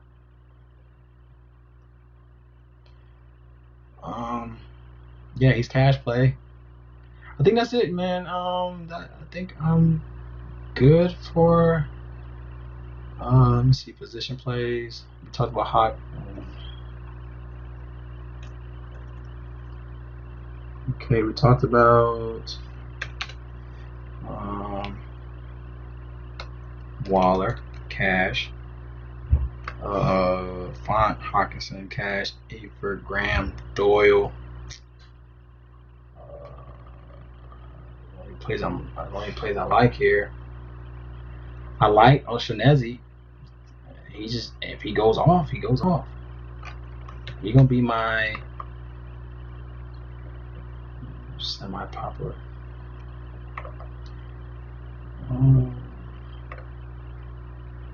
Doyle. O'Shaughnessy. Like that name, O'Shaughnessy. Appreciate you, man. I think this is a good list. Let me know what y'all think about this overall list. I think we kind of dissected pretty good, in my opinion. It does take almost 4 hours.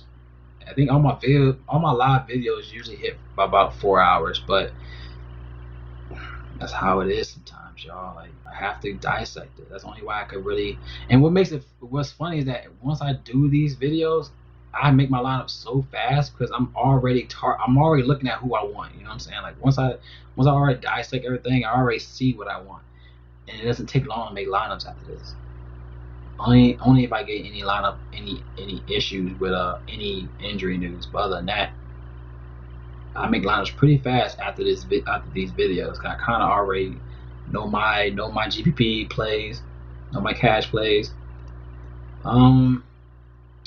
Mike Gesicki for Miami, he's 4,400 going against Arizona. That's the thing about Arizona. They allow 14.4 fantasy points. 14.6 fantasy points win at home. I guess you go Mike Gesicki, 4,400. 6K on FanDuel. He's not. Waller's not going to be GPP. He's definitely cash. Waller won't be GPP. No. I'm trying to figure out what will be my upside for FanDuel. I know DraftKings. I know for DraftKings my upside is ×4. I gotta figure out FanDuel, how I'm gonna do FanDuel. I think FanDuel to me might be ×3 and maybe ×2. Let me know if that's correct, Aaron. For FanDuel, would you consider upside ×3 of their price tag on FanDuel? Because obviously it's more expensive on FanDuel. Would you times it by 3 on FanDuel for upside? And I think for cash, I'll probably times it by 2. Let me know. But I think that's the way I'll go by it on FanDuel. I think cash will be Gesicki on 4,100. Gesicki is definitely a cash play for me. I don't see no upside here.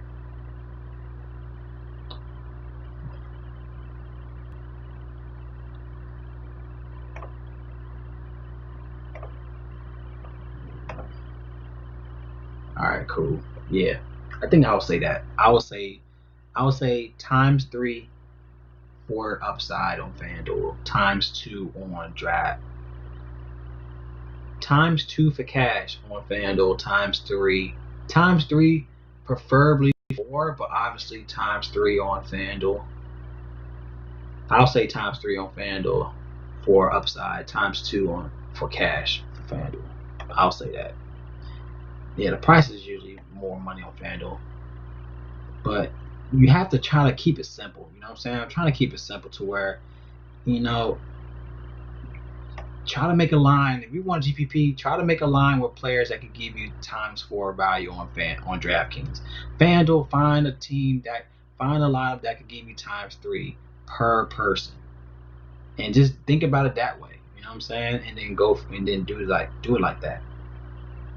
I think that's the easiest way to try to make it make sense. Just like just like basketball, I do that for basketball. Anytime I play basketball, ×6 for GPP. Cash, ×5 or ×6. No, ×6. Anything over ×6 is a GPP play in basketballs. ×5 is more cash. ×4 or 5 is cash for basketball. So you got to kind of make your own, your own value point for each sport. But for football, basically ×3, ×4.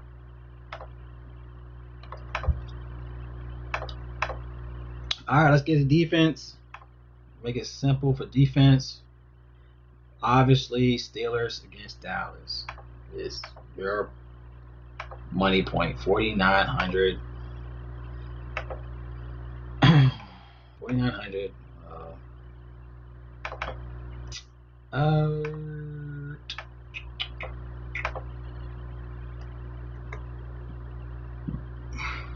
I gotta make another. Oh man. God dang it. Alright, y'all, bear with me. I don't think I can make a defense.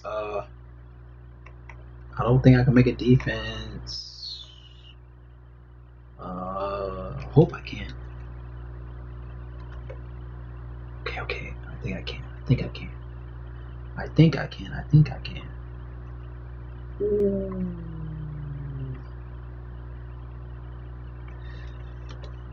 Okay, put it right here. Okay. Come on, y'all. I need to make another line. Hope I can make another line. Let's do it. Ooh. Ah, damn it. Shit. Okay, make this. Damn it. Okay, make this a space.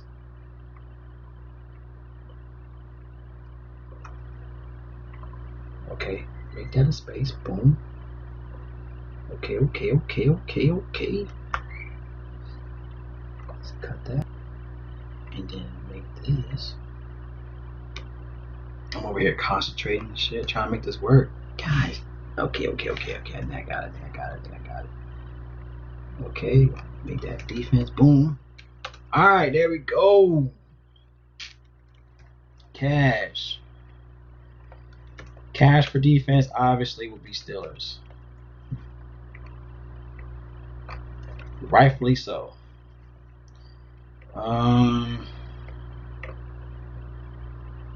Rightfully so. Can you say Washington over Giants? Is the play?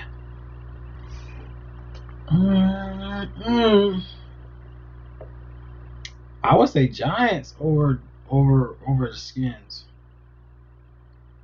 2,700 for the Giants.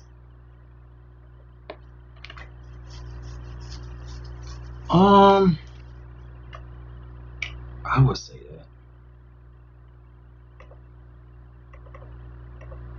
that. And GPP, I'll say Giants will be my GPP for. I think Giants play. Giants is in play.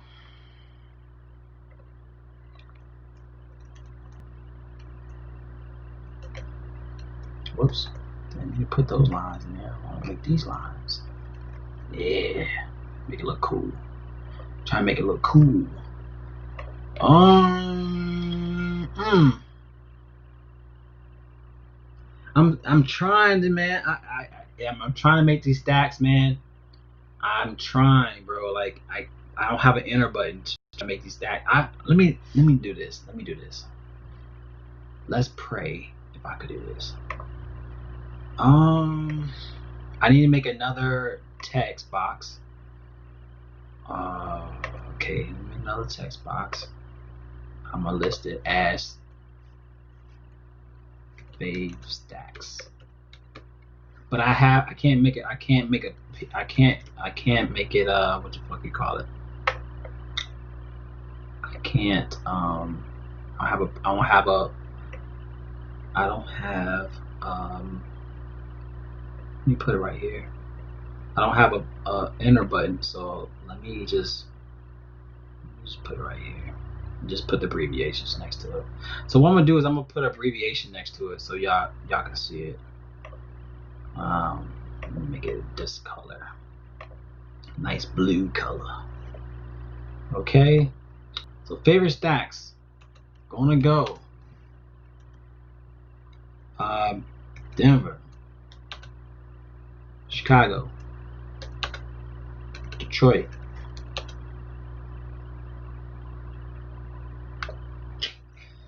Oh, I think that's it. Those are my favorite stacks.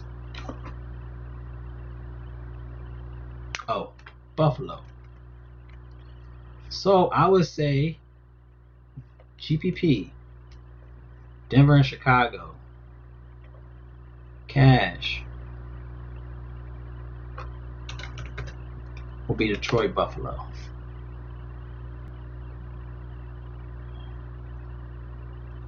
Yeah. Does this fit? No. Let me put it up here. Boom. Let me put my injury list down here. Boom. Look at that. Make it look clean. Trying to make it look clean. Favorite stacks. We got GPP and we got cash. Yeah, that looks about right for stacks. GPP. Favorite stacks. That's what it looks like for me.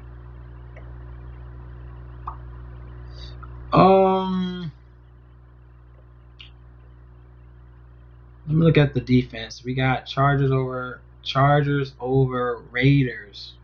Do I see Raiders doing something? I don't see them doing anything. What are the games that have the win issues? We have the Raiders game with the win issues.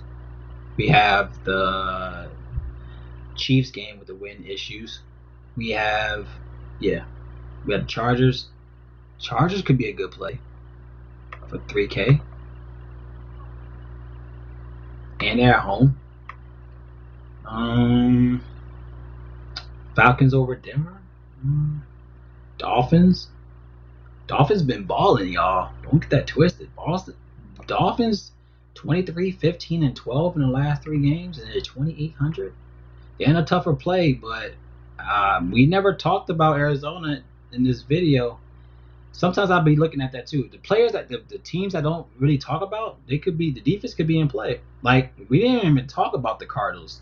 I didn't even talk about the Cardinals. You know what I'm saying? I didn't even talk about Cardinals today. So let's see, GPP. We got GPP. We could go Dolphins again. Cash. There's not that many cash plays. I mean, Chargers maybe. Chargers in play.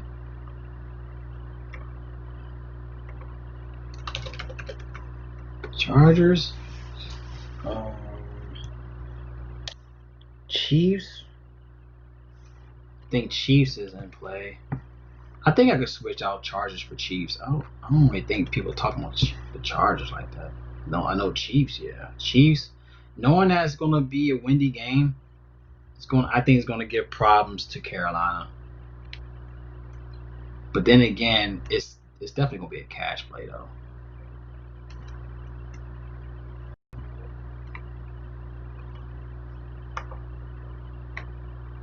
Yeah, it's gonna be cash play for Chiefs. I think Giants is gonna be GPP. Dolphins GPP. Texans gonna be cash. I still think that Jacksonville could do something though. I still think they could do something here, but I mean, I think people won't be on them though. Yeah, I think that's about it. I think Chargers gonna be.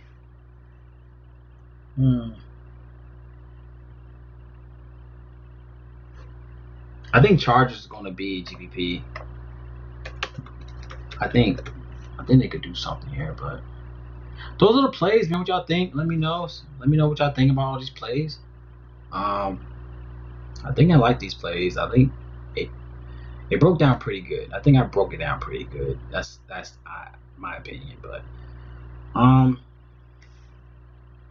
let me go ahead and make a lineup real quick on Draftkings and also FanDuel, and then we'll be done, man. Appreciate y'all. Please like the video. Please share it on any type of social platform. You can just go and just share it, man. Appreciate y'all for staying in tune with me. Like I said, I only do it once a week, but I will have it on my Twitter. My Twitter tag is below on the screen, so you'll see any updates and plays if they occur. I'll let you know any changes. But other than that, man, I think I kind of broke it down to the way I like it.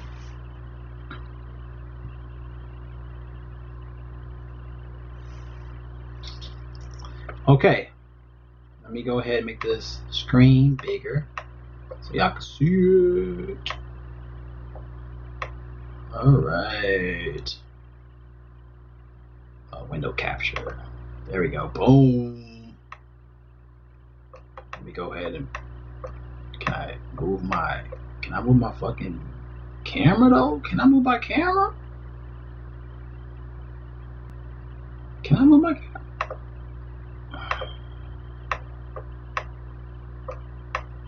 I can't move my camera. Can I move my camera? What the hell? What did I do? There we go. Move my camera. Alright. I want y'all to see the salary and all that shit, so double check. Okay. Alright. Hope y'all can see this. Make sure y'all can see all this shit.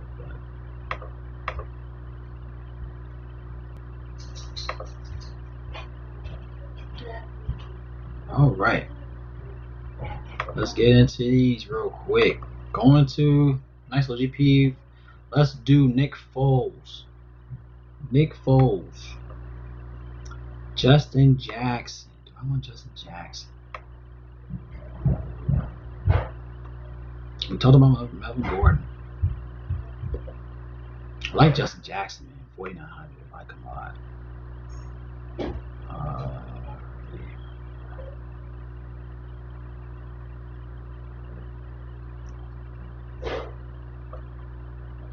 Let's go. Melvin Gordon. Nick Foles. Melvin Gordon. David Johnson. Anthony Miller.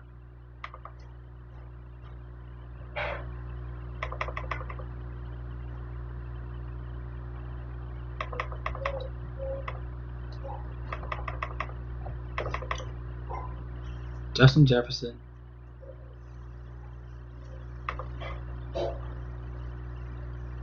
Stephon Diggs. Anthony Miller. I like him a lot. Just see more value plays I was talking about.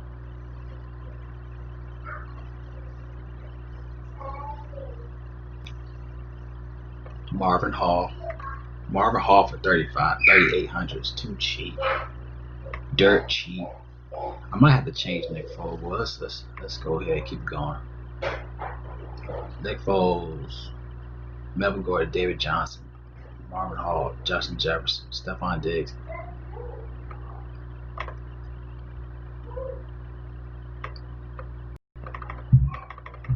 Jimmy Graham.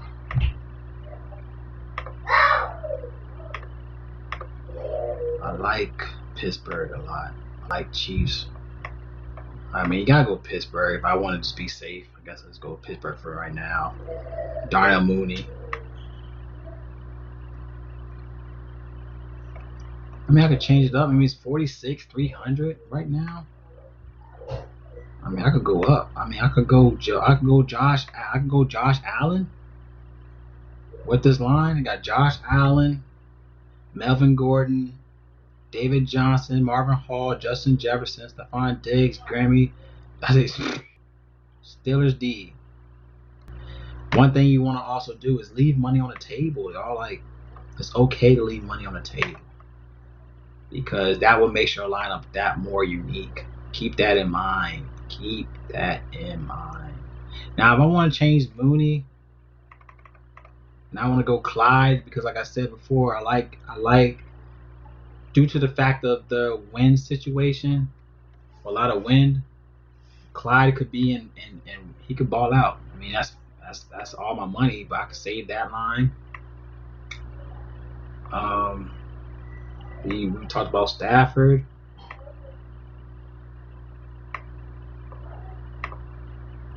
We go Stafford, Marvin Hall. We could change him. We could change Clyde to Jones. Marvin Jones. We still got a good play. We got, we could change Graham. If you don't want to go Graham, we could change it up to like a Noah Font. Still think he's in a good spot here. We could change it up with him. Still a good play here. We could go that route. If you feel like Matthew Stafford could give you more money for his price tag, if you want to pivot from, I mean, you could go Hawkinson still. I mean, that still give you a Detroit stack right there. We talked about Denver to wherever you want to go. Drew Lock, Melvin Gordon, Justin Johnson, Marvin. You can go Marvin Hall. I still like Marvin Hall a lot. I think he's a good play of 3,800. He's still too cheap. But we talked about TJ. We just don't know what they're gonna do with Patrick. But you can go Jerry, Judy. We talked about you could put Font here. We could put Noah Font, Marvin Jones, Steelers, Stephon Diggs, Justin Jefferson. We want to change Justin Jefferson. You still got We talked about Dante Johnson at 5K. He's still a great play here. Love that play for him. Still 47. I mean, you don't have to pay up. You don't have to pay up. At the end of the day, these players got a ball. Yeah, Jerry Jeudy right now is a good play here. Sterling Shepard. I gotta take away some of these plays. Some of my I didn't delete none of my plays from last week. So that's something you can do. Drew Lock, Melvin Gordon. You can switch them up if you want to. You could put James Robinson in there if you don't. James Robinson, you know, if you feel like he could keep it going from last week, from 34, he could probably ball out again. You could put him in there. I mean, it could be a run attack game with James Johnson versus David Johnson. Or if you want to swap out David Johnson and put Clyde, you could put Melvin Gordon. Something you could look at here. If you want to go Buffalo stack, Josh Allen. Let's see, we go Josh Allen, Melvin Gordon, David Johnson. I love David Johnson, y'all. I'm sorry. I like to love him in there. You go Stephon Diggs. We got Cole Beasley. We talked about Beasley, 54. We can stack him in there. We got Dante Johnson. We can stack in there. I mean, we could swap out Johnson if you don't want Johnson. My issue with Johnson is his health, man. He's never healthy. We'll put Jerry Jeudy in there if we can. We could put Darnell Mooney. Nice little value play at 3,900. Melvin Gordon, Johnson, Beasley, Mooney, Diggs, Font, Jones, Steelers. We got Ingram. We want to swap out him for Ingram. You know, playing away at Washington. You know what I'm saying? He'd be a good play. Something I like here on Draftkings.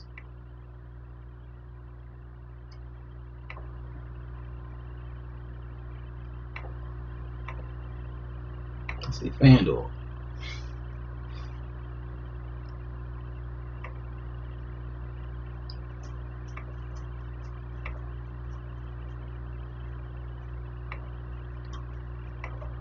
Okay, we got, if you want to do like a Josh Allen, we can switch out James. You want to put James in there. We can always change it. David, my man David. If you don't feel like Clyde, you could ball out. You could change Clyde. We got James Robinson. James Robinson is, I mean, well, he's actually more money, so. Justin Jackson for a low, 5,900 for Justin Jackson. You feel like he can ball out here on this price tag. Stephon Diggs, Cole Beasley, with the whole Buffalo stack. You could have Aaron Allen Robinson if you want to, but I do like Justin Jefferson. I think he can step it up here at home. I mean, went away. Noah Font still in the mix.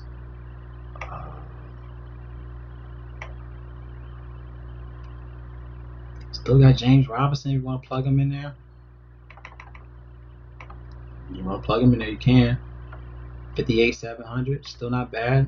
Save that. You want to change spot, you want to put in Waller, you can.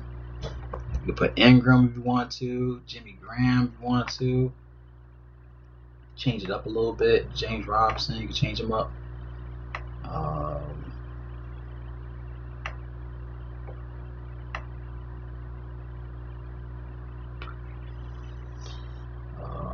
Let's see.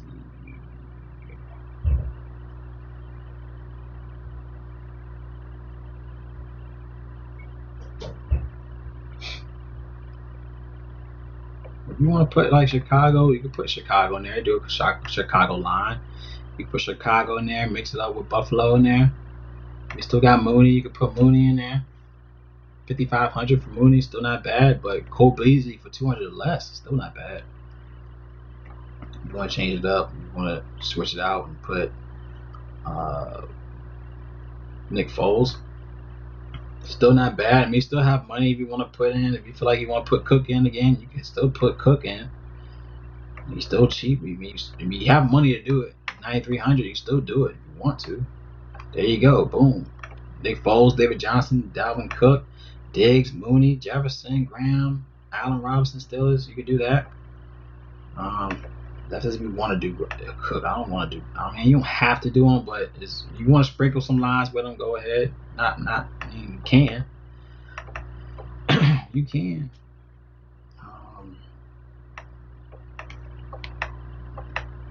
Yeah, but you can see how easy it is. DJ Dallas, if he's playing, definitely want to lock him in there. If Carson's out, put in DJ Dallas. You know what I'm saying? He's too cheap. 5,100 is too cheap. But it gives you a lot of room with quarterback. If you don't want to pay down, if you want to go up, you can. So you don't have to stay down with with a Nick Foles, but you can put him after Stafford in there. Put like a DJ Dallas in there as a value play that can go off. Stephon Diggs in there. We talked about Jones, Marvin Jones. Plug him in there. Justin Jefferson. I think he's a great play. I think he is definitely a great play, Justin Jefferson. You can still put Dante Johnson in as a value play.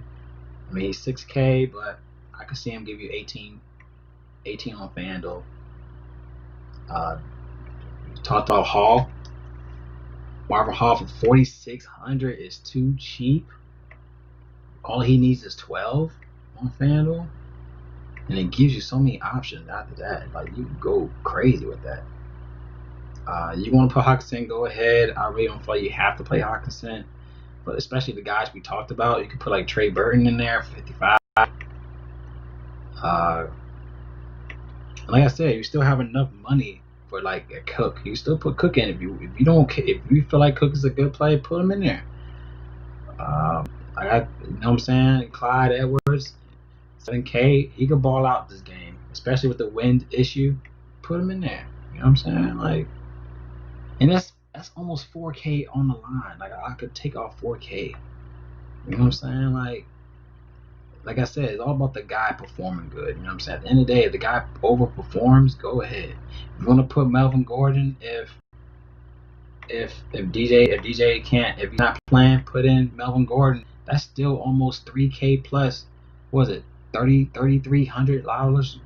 Save it. You know what I'm saying? Like, it's all about the guys performing, y'all. Just all I gotta say. But these are the plays I'm looking at, and y'all saw what I like here for my video. If you like the video, definitely give it a thumbs up.